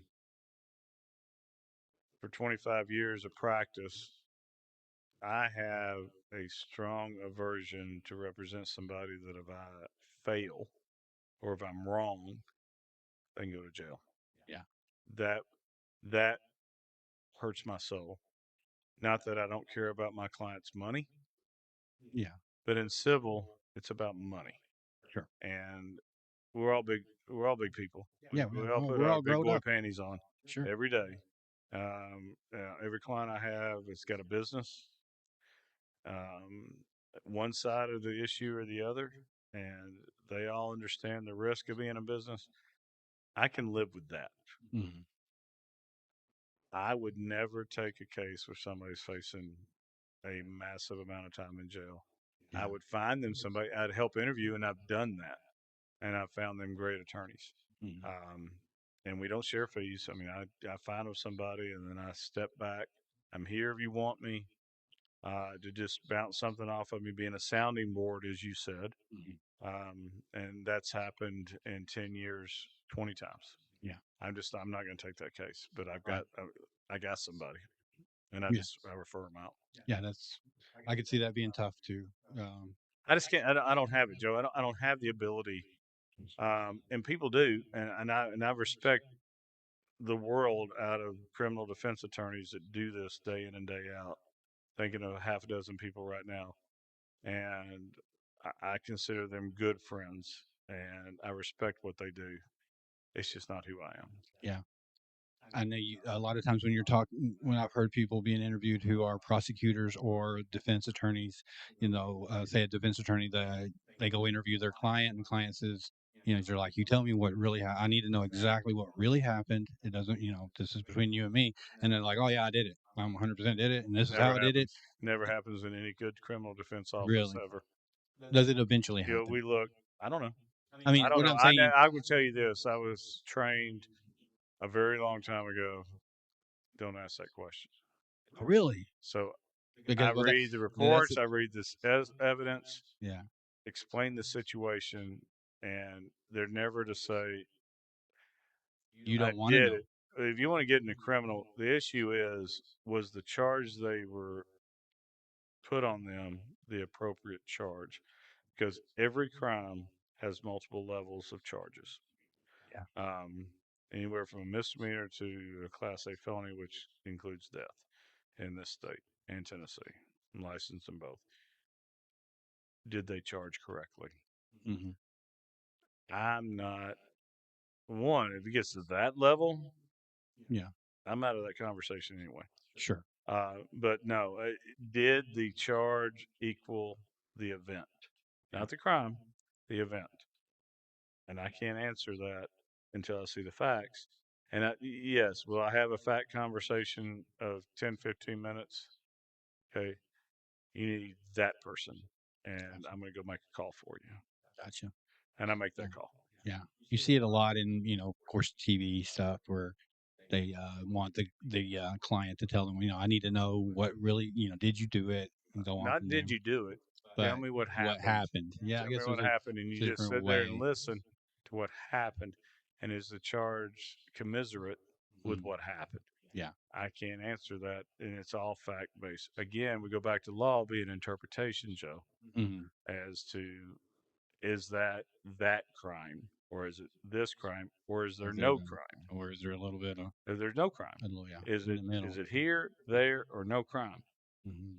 Again, that's why I bring somebody in when it's that big. Now, if it's a Well, misdemeanor, I will help people in misdemeanors all day long.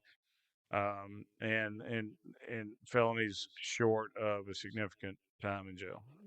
in civil situations too, I guess you would, client A or this, person A says, I'm not paying him because he didn't do what I want, what we agreed to, and client or the other person saying he has to pay me because I did do what That's he. civil. Yeah, That's just a breach of but contract claim. when you go into the having that client, you have to go, okay, now what's really going on here? You need to What's the clear this. dispute? Yeah, That's exactly right. What's the dispute?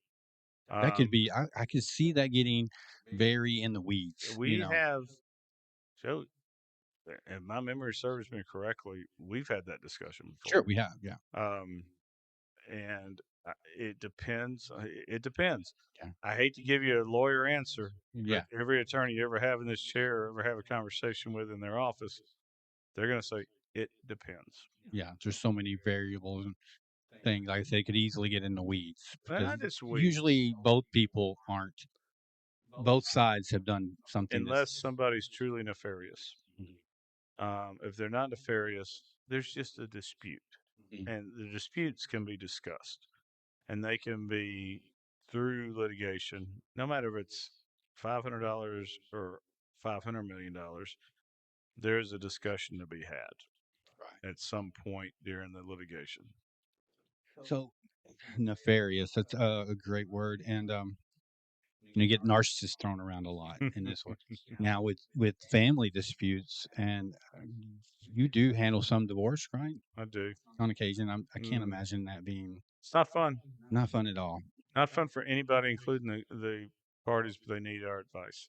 Mhm. And here's the bad thing: in 98% of the cases, divorce law or family law is civil. They're not entitled to counsel. Mhm. So a lot of people end up going into court pro se, or they represent themselves. Yeah, big mistake. And it is if there's anything involved, including kids and money. Hmm. Um, and we don't do it to gouge money. You need advice, and the other Yeah, side's got it, yeah, and we sure. know the law. Do I, you know, I don't take that doesn't get referred to me. I just don't. Yeah, Um, I appreciate the people that call. 99% of people that call, unless I know the name, I don't take the divorce cases. I will take referrals in, and I'm good at it, but it's just not something that I enjoy filling my calendar with. yeah. I mean, I could understand that. I was. It's weird to say that I was fortunate the way things happened in my life. When my current wife, come in, I was like, I can't have.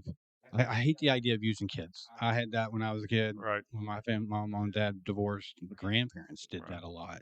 They would have me do things when I went over to the other person's house, so that it was insane. This is, and when I'm looking at a kid, I don't want that kid to have to deal with any of that. There's nothing. There's no reason. Right. And I told my when we got together, I said, listen, these kids are gonna if they're sitting at their table and they want to talk about their mom at the dinner table, their dinner table, they have that. They should be able to, just because it's uncomfortable for you. And I, fortunately, my wife, I mean, of course, it was. Well, there are issues, but There always are. yeah, but it now. I mean, my wife and my kids, their mom, they go Christmas shopping together. Get it? And that's what. And it was a goal of mine going into that would happen because I didn't want everyone that my kids loved. They loved their mom. They loved their stepmom. They loved me, and all those people hate each other. I just couldn't. I just couldn't live with myself in that There is a situation. standard of law in most states, and including Kentucky, that in a divorce case or in a custody case, that is the expectation of the court that you don't talk bad about the other parent. Yeah. Okay. Um, and it's enforced. And they typically get one warning. Hmm. And you're going to have clients and opposing parties that ignore it, Hmm. that tell their kids, your dad's a piece of Oh yeah. junk. I'd Or say most cases. Your mom's blank. Yeah. Um, and all that you got to do is the attorney that knows what they're doing, and most divorce attorneys do, is to take that to the interest of the court, and you'll get one warning, Yeah. and the second one, that person can be found in contempt. And contempt, even though it's civil, brings criminal liability, including fines and incarceration. Hmm. If it gets out of hand, you can throw one of the other parties in jail. Just up to 90 days. Right. 180. Sorry, 180. Okay, so we got off into some Got in the weeds. that's some pretty deep stuff there. There is one other thing that I had a question for, and I've talked with multiple people about this in our podcast. The up and coming world of AI. Oh my goodness. Yeah, and that's pretty much the same response I had to everyone. My two oldest children are very artistic, and Right. they're like, we got to put some stops to this AI stuff. I have my own feelings and different things. I know that in most conversations that legalities come up when talking about AI, about using AI for legal. I did have the therapist I was telling you about, and she was, there's can be used as a tool, but going to AI for therapists, information is going. You're not going to have the not necessarily you're not going to have the experience really. You may have the knowledge that you can put together and make a coherent thing out of it. You're not going to have the experience. How do you feel about the AI and how it plays a part? One, we can't practice law anymore without it. That said, um, it is viewed, and there has been hours upon hours of legal education on how to use it. On the overall view, even if you use it, the responsibility of the attorney for what output they produce, the the document or the product that goes out of the law firm, the attorney's still responsible. You're still liable for it. That's why we pay what we do for liability insurance and malpractice. It can't be exchanged. So even if we use it, and I do, Mhm. every attorney, there's not going to be a person that sits behind this microphone that says they don't use AI, because we do. You might not even know you're using it, and you're using it. Yeah. But you still, when the product goes out the door, it's your responsibility. I'm unique. I'm a sole practitioner. My name's on the outside of my building. I'm the only attorney in my office. If I send something out, I own it. And even if my staff drafts it, it doesn't touch the computer or the front door without me signing off on it. That's my ethical responsibility. As I incorporate more and more AI, that doesn't change. Right. That said, AI will never replace what I do or another attorney does as much as the clients want that to happen. It can't happen. And the courts have ruled on that in several states. I don't practice in federal court, so I'm not going to tell you that but I know it has, but I don't practice in federal court. The judges have zero tolerance if you mess up using AI. Zero. Right. And you will be sanctioned for it. And I agree with that. Um, do I fear that they're going to replace me? Not at my age, Right. but if I was 30, 35, possibly. Or 100 years from Yeah, now. 100 years now, but you're never going to replace the my brain way it looks at things, Perspective. because I got 17 different ways this is coming in. We've talked about it depends. Yeah. This morning we had a staff meeting, and a case came. We were discussing a case, and I was sitting there thinking that all the different elements of it, and my staff was talking, and I had to ask them to be quiet for a minute Right. so I could bring it all together. AI is not near to be able to do that yet. They're good. Do I say it will never get there? It'll be after I'm done. Yeah.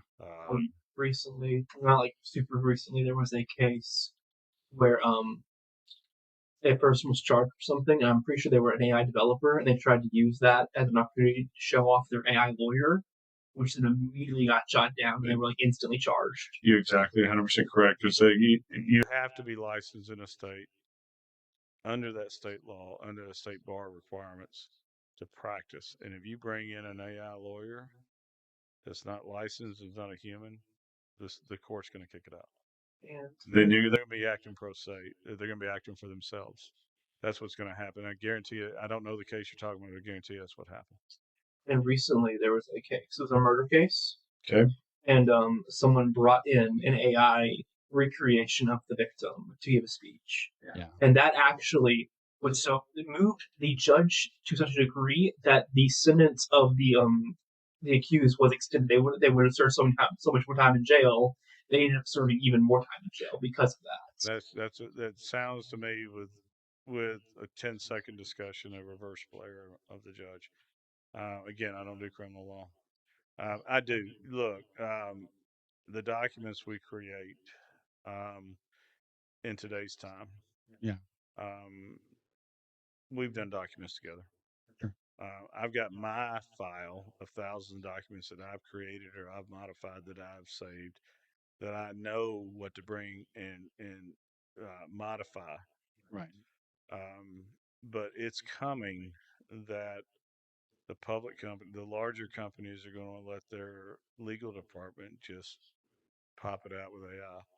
I know it's going to happen. I know how internal legal departments work, and it's not a negative, but somebody's got to be responsible. There's got to be a human responsible for what are we doing? Yeah. What are we doing in life if we are not responsible for the work product that we send out? So it is an active tool. It's a needed tool. Um, I appreciate it, to be honest with you. There are. I can save my client a massive amount of money using it to get it to the draft so then I edit it instead of spending 25, 30 hours on something I spend 8 to 10 and it saves them that delta. Yeah. And I love that. I mean, honestly, now that we're active and we're busy, um, you can ask Mike, you can ask you can answer this. I look for every opportunity to save my clients money, Yeah. and I do, and that will never end until I retire. Because I think that's right.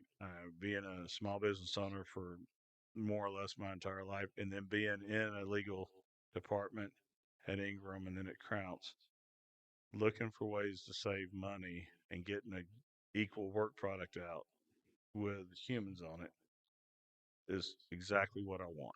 Hmm. Well, I probably don't want to get too much into this topic that I'm getting ready to talk about, but you're seeing a lot of people talk about current criminals using AI to That's do happening, crime. and Yeah, I get that. it's probably happening more and more. I agree with that.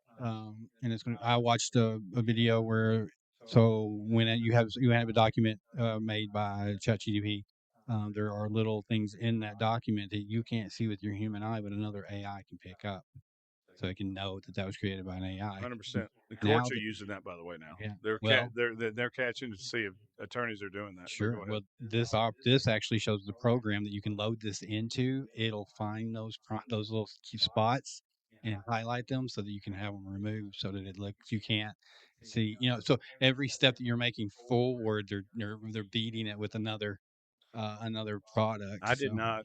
I did not present in this uh, legal. We have to do 15 hours a year of CLE, continuing legal ed. But I did watch the AI, and I think it was in Kentucky. The judge caught the attorney and sanctioned him mhm, because it was 100% AI created, and because AI can only go so far, no matter how big the data centers are. Eventually, they're going to keep recreating the same language over and over and over again. right, Nothing leaves my office, and it may be a human frailty. Nothing leaves my office will ever be the same every time, ever. right, yeah, I'll change it with the facts. I'll look at the legal analysis. I'll after I shepherdize it or look at the law. mhm, I'll change that. It's what we do when when we have a transaction, and this gets under the weed, gets deep in the weeds, and gets actually under the covers. Um, we own our words. mhm, We used to joke that we get paid by the word. We don't. But it feels that way sometimes when the bill goes out. But I always want to own what I send out. So even though I use AI a lot, right, and I still do, and I always will, It's still my product when it goes out. Yeah. Okay. Well. Okay. Yeah. Well, I won't keep you long. I know you have a No, I have fiance nothing. waiting. She's gonna meet me whenever. Yeah. They got a game tonight, and I told Mike, I said, but he's told me he's got like 15, so they're coming. I said, well, then I'll stop by and say hi. So I Yeah. got all the time in the world. Yeah. I'd like to come to that game sometime one of these days. So And it's 5-5 on. it's a big one. It's a It's a big big one. one. Yeah, you And gotta I go told down. Mike, I said, you made it too big. Yeah. Maybe. And by the time I quit, and I'm only doing it supporting him. I don't want to play cash anymore. I just want to play tournaments. I think I would like to do that. Switch myself. And Yeah. that's my experience, and Yeah. it's more profitable to me. So I went 2 weeks ago, or 3 weeks, whenever 2 or 3 weeks ago, whenever it was, and I bought in for $1,500. I did get aces all in, four-handed pre-flop, and I flopped aces full, um, and I grounded it down, but I didn't lose, Right. and I quit. And I said, Mike, I'll come to help you, but Just as a seat filler. I'm not, and I said, and I know I'm a popular target, Mhm. but I don't play like I did 2 years ago, 3 years ago. I just don't do it. Mhm. I'll put one $500 bullet in, and then I'm done. I lose it, I win, and I'm going to do. And he says, "Look, just get there when you get there." He knows I'm doing this today. Yeah. So no, I'm in no hurry. You get your questions answered, and we'll go from there. It's up to you. It's 100% Yeah. up to you. I Let's got all go. the time in the world. Great. Then I do have a few other things I'd like to hit on. Maybe some little lighter subjects. I noticed you did a lot of. You like to travel. I do. Yeah, and that's something I don't get to do. I'm waiting for that opportunity when things can kind of, and I guess I am starting to see that because I'm here doing this podcast today and I got people there working. Um, but I know I'll have a handful of messes Right. when Right. I get done with this. But Hold on a second, and mhm, we're going to start over. I want you to travel. Everything about that game tonight needs to come on. You got to edit it out. yeah, I'll Okay. make sure. All right, go ahead. Just start over travel again. I'm fine. Yeah, no, I understand. We don't. Um, so travel wise, tell me about some of these places you've been. You look like you've done some pretty extensive travel. Not extensive, yes. And I got lucky. I told you I was in the mobile home business, Mhm. manufactured housing business for law school in the 90s. We were successful enough to have the opportunity that a company would take us, take my mom and dad, my wife and I, and then my daughter, wife and I to Maui every year for law school, and they paid for it. And tax laws before the tax laws changed. Just for those listening, you have to sell a shit ton of houses to get that You to have get to that to understand happen. this was air conditioners, Yeah. and you got to imagine the number of air conditioners Oh we sold. God. Yeah. So But we went to Maui for 10 to 14 days after Thanksgiving every year. And that's what I gave up to go to law school, so you know. And it was a big. That was our perk. I mean, that was mhm, our trip. huge. It Yeah. was a huge trip.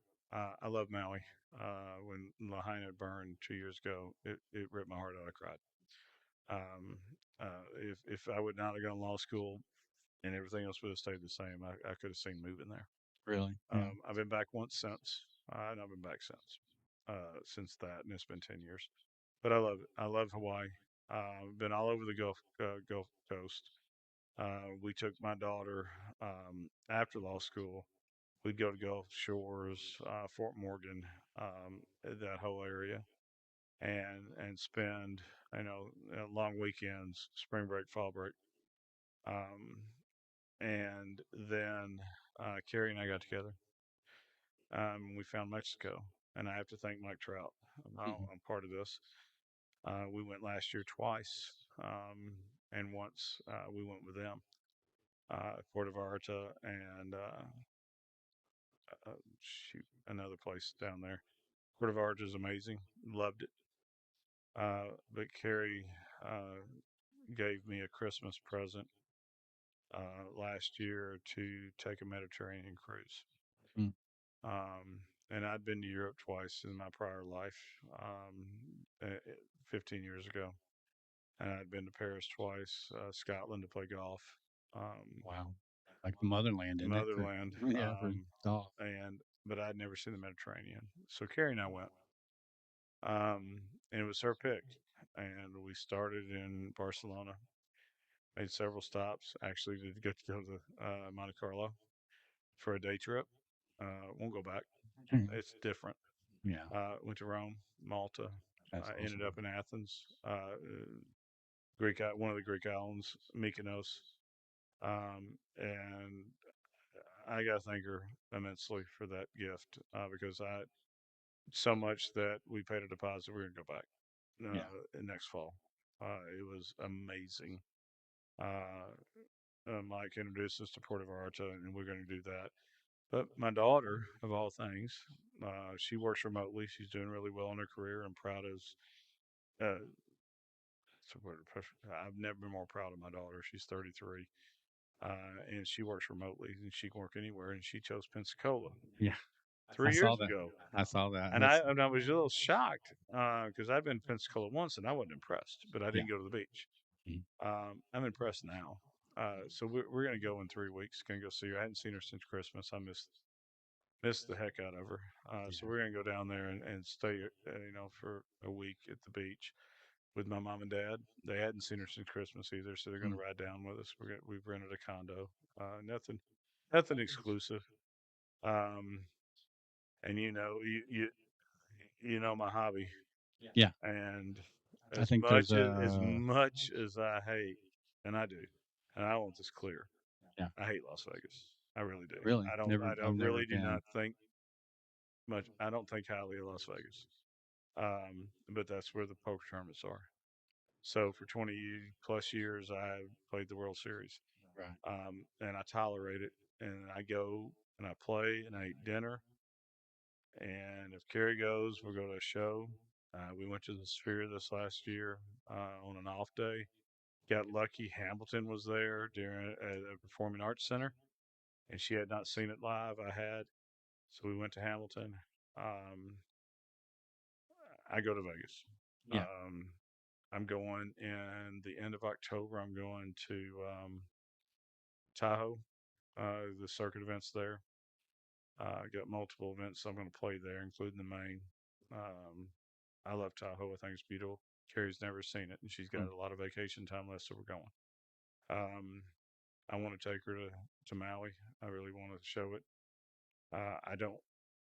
Outside of that, I want to explore more of Europe Yeah. That's over the next 10 Pennsylvania. years. I don't want to go to Asia, and I know I'm wrong. Yeah. I really don't have a desire to go to Asia, and it's weird, and I shouldn't. I have a slight fear for it. I really do. Really. Um, I'd rather go to Mexico than Asia, Mm. and that's weird. But Mm. Puerto Vallarta is not risky. Now I've been to Australia at 58. Um, I don't know if I can handle the 15-hour flight very well. I'm not going to spend the money for that, for the first class or business class. So I'm probably never going to see Australia. Yeah. Um, but I mean, I've been all over the Caribbean over the last 30 years, as Carrie has. Mm. So that's not really on our radar. Yeah. I love the Mediterranean. I've never been more amazed by the places we stopped. I would like to see more of Italy. Um, I'd like to spend more time in Barcelona. We didn't have enough time. We had like 5 hours before we got on the boat. Yeah. That's the thing about cruises. I love. Yeah, I, and that's where we started. yeah. And we got there. We landed the morning we left. Sure. So I was a little worried about that. So it's a nice hobby. Unfortunately, I'm not a grandfather yet. The second that I'm a grandfather, Pensacola or wherever my daughter's at Yeah. becomes number one on the list. Sure. She's advised me that she's probably not going to come back to Western Kentucky. So wherever she lives, I'm going to find a reason to love it. Yeah. Pensacola. I saw that on your bio, and that's kind of a family getaway for my wife's family. So Oh, I've been good. there a few times, and we would take weekends there. We don't get a lot of time to do much. I think the last time we really had a big vacation, we went to Cozumel on a trip, Yeah. cruise, and it was, of course, I haven't had hardly any experience with that. I loved it. So the good So, thing about traveling, and I've been blessed. mm, No matter what happens in my life, it's been interesting. The ebbs and tides. I've been blessed to be able to have the ability to do this mm, with my family, with what I did before law school, what I did after law school. I'm not wealthy by any means, you know that. But I feel the need to experience life. I'm ready for a grandchild. My ex-wife, my daughter's mom, Marianne, she is too. She's a teacher here. She's remarried, and we visit Yeah. with when Catherine comes in, and she goes wherever that child's at. She goes, I'm going to retire and go teach there. I said, we'll get a guest room for Carrie and I. Yeah. And we laugh about it because it's the truth. Yeah. That's good. And I'm not, I know Mike has too. Several people in my class have several, my high school class, and I want one. But my daughter is leading a great life. She had a great career here. She has found her footing. She's doing wonderful in Pensacola in her career. I don't want that to be interrupted. Yeah. If I don't get one, I don't get one. But Yeah. I'd like one. I realized I probably wasn't getting one anytime soon, so I just started having more. Well, I'm not going to more do that. I'm not going to do that, Joseph. Right. Right. Terry and I have decided that's not going to happen. Right. Well, I understand. Well, I will say one more thing on the poker thing, and that has a little travel. Tunica, that's a sad place, man. I don't know. It's sad. Yeah, I don't know what happened there. I know watching one of the casino movies or something, and they said that Tunica's where games go to die. Well, here's the problem with Tunica. You're right.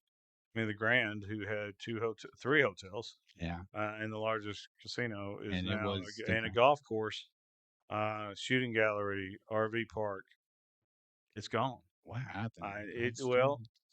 Games everywhere. Yeah. We don't have to travel more than. Oh yeah. Well, forget about Metropolis. We've got Caruthersville. We got Cape. We've got Evansville. We've got Louisville. I've When heard there's. Louisville bought when Tunica started in '95, it was the only place outside of Atlantic City and Vegas, and it exploded. Marianne and I went. It was before Catherine, and we went. They didn't have a poker game, and you had to pay like $30 to get on a boat to play for 2 hours of $10 blackjack. Mhm. We just went to see it, and I Sure. didn't go back until the tournaments came. And I went to law school. And I played tournaments when we were in law school. But Tunica's sad. It really is. I'm disappointed. Like I said, I went 2 weeks ago. Went deep in the tournament. I went to the hotel. I checked in. I had dinner. Played the tournament. Made day two. Played deep in day two. Even though I had a room that night. Knocked out ninth. Cashed out. Got in my car and I drove home. Yeah. There's nothing else there. I spent $150 in expenses plus gas. I don't want to stay there. I don't want to be there. Yeah. And none of my buddies had time in Memphis to have dinner Sunday night because Sunday was day two. To go, I just went home. I just said, guys, I'll see you next time I'm down here. I'll be there in January for the circuit event because it's a circuit event. I mean, I do want a ring. I want a bracelet. I want a ring. And I'll keep trying. But as soon as I'm done, I'm gone. Yeah. And I now saying that about Vegas, when I go to the World Series, I go out on a one-way ticket. Yeah. And when I'm done, I come home. Right. I buy the ticket. I got knocked out of the main at 1:30 or 2 o'clock on day two. There was an 11:55 p.m. flight out. Right. And I bought it. Yeah. And I went home. Yeah, it's just a game that's what's the draw. There's nothing else there really for anybody. No, I don't love Vegas. I really don't. Yeah, you're right about how you can just about play anywhere. I've heard there's rumors, and I don't know if I'm even supposed to talk about this yet, so I'm gonna have to pull this. But there's rumors that there's some type of casino similar to Oak Grove coming. In Calvary City, it's already out of the dirt. Is it? Okay. Yeah, you can talk about it. It's already been announced. The Churchill Downs is building. You know where that Willow Pond was in Calvert City exit? Mm-hmm. Drive by there. Okay. It's out of the dirt. Drive by it almost every day. It's happening. That shows how much I keep up. It's going to be a third to side. No, I don't go to. I don't play the machines. Yeah. But it's happening. It'll be open probably about a year from now. Yeah. That's interesting. There's like a big old half-built building right next to the interstate. I've noticed that going on, but that's what that is. And we were talking not too long ago about streaming. You know, people that I don't even have cable or regular TV anymore. I just stream and read things. I do too. If it's not on a podcast, I probably don't know about it. You know, so yeah. So I guess I should know a little bit more what's going on around me. No, it is. I mean, it's the same as Oak Grove. It's just going to be a smaller Yeah. footprint. Mhm. It's just and go back to poker.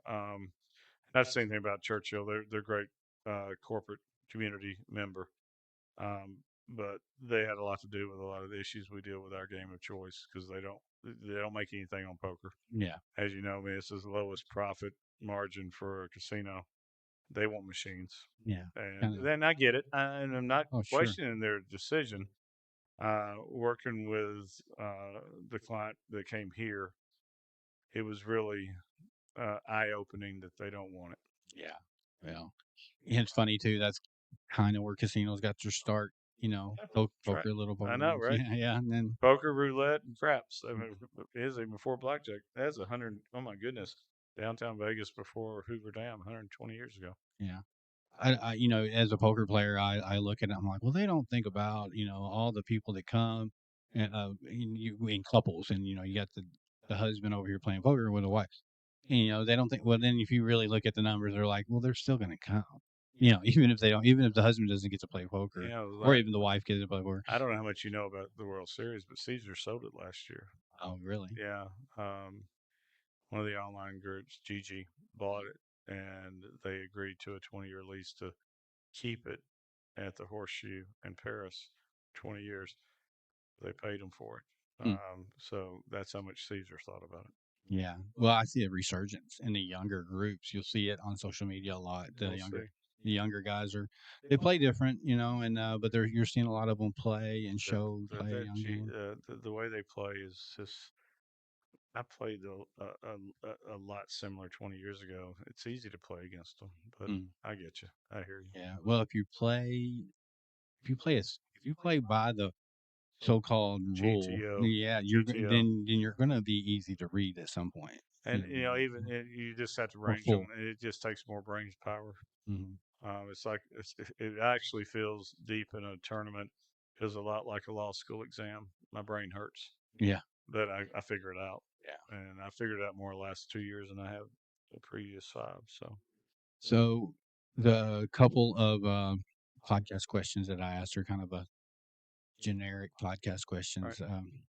So that I have been throwing in, I get pretty much a lot of the same answers, but you never know. So, what would you say the meaning of life is? family and fulfillment. Mhm. Um, I made a lot of decisions early on to stay with my family business.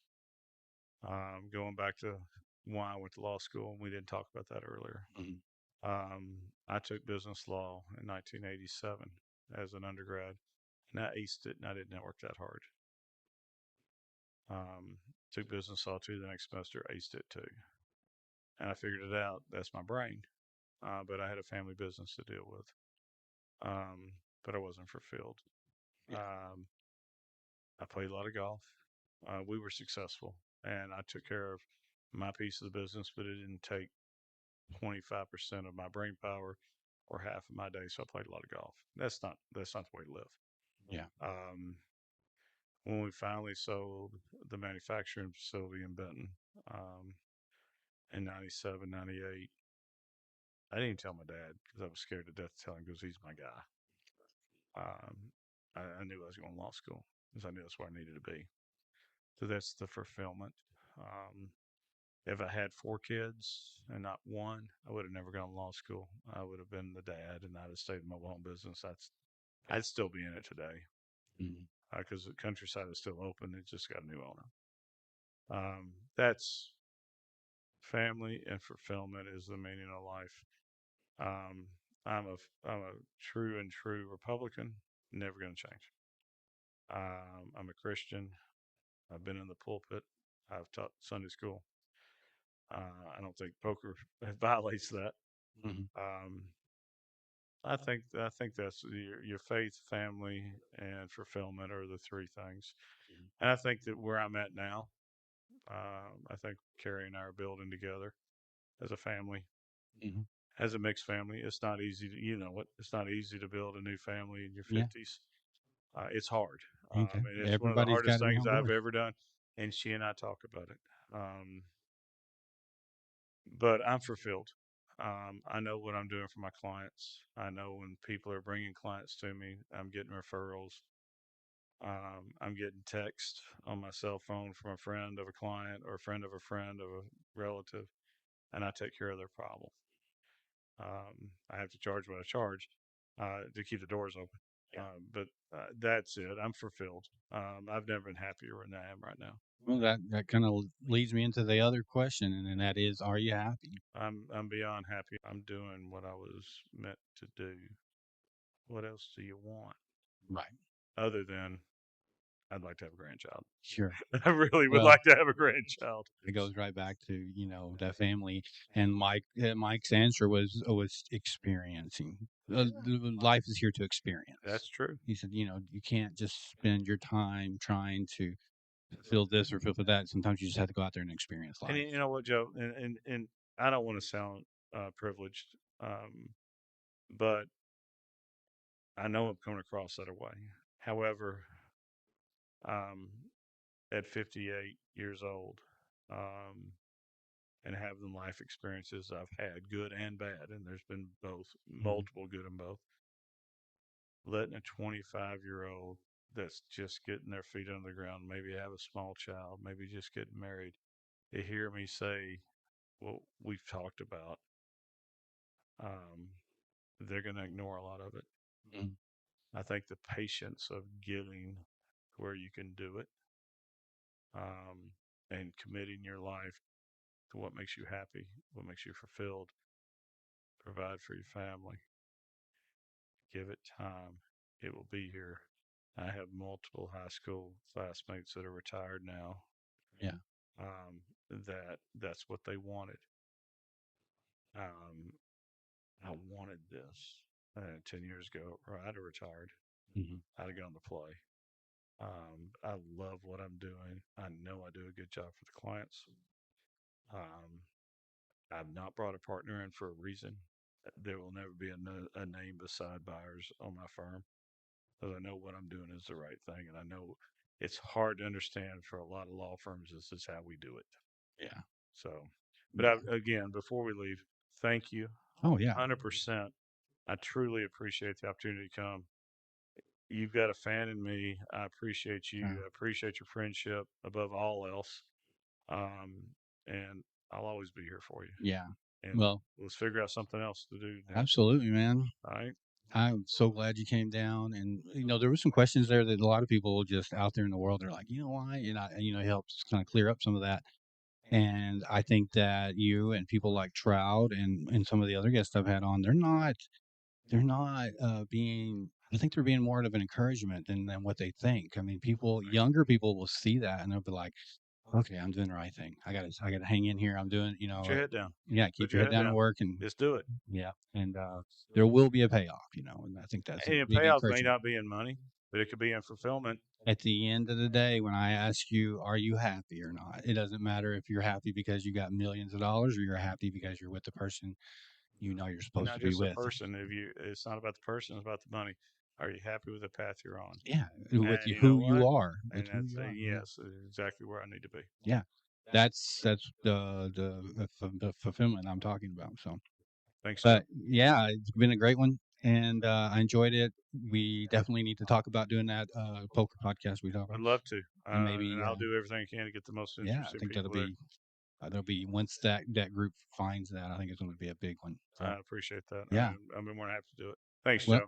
hey, thank you again, and yeah, you have a good evening with your fiance, I and will. yeah, We're gonna try that new sports bar. Let's see yeah, what that sounds happens. like a good idea. I might I don't know what we got planned this weekend. Yeah. You know where I'm at. You know where Yeah, my house is. You know where the office is. absolutely. You see Yeah. my Oh, I'm car sure. outside the office. Just stop by and have a cup of coffee with me. Yeah, We'll work it absolutely. out. I've got I'll definitely be getting into some methods to help you get me. No joke. you know, I'll hear from you soon enough, Joe. yeah, there's a lot of that. There's a hell of a podcast right there. Mm-hmm. I'm not necessarily We're afraid gonna to. have to sign a disclosure thing before I start We'll with just you like say that it's all that exact show is for entertainment purposes only. that. so we don't have to take stock in. Fair enough. All right, buddy. Appreciate it. Thank you, Joe. Bye. Bye. What exactly happened down there? Well, I don't know. I mean, I talked to him and blah, blah, blah. He asked about you guys and da-da-da-da-da, more questions, blah, blah, blah.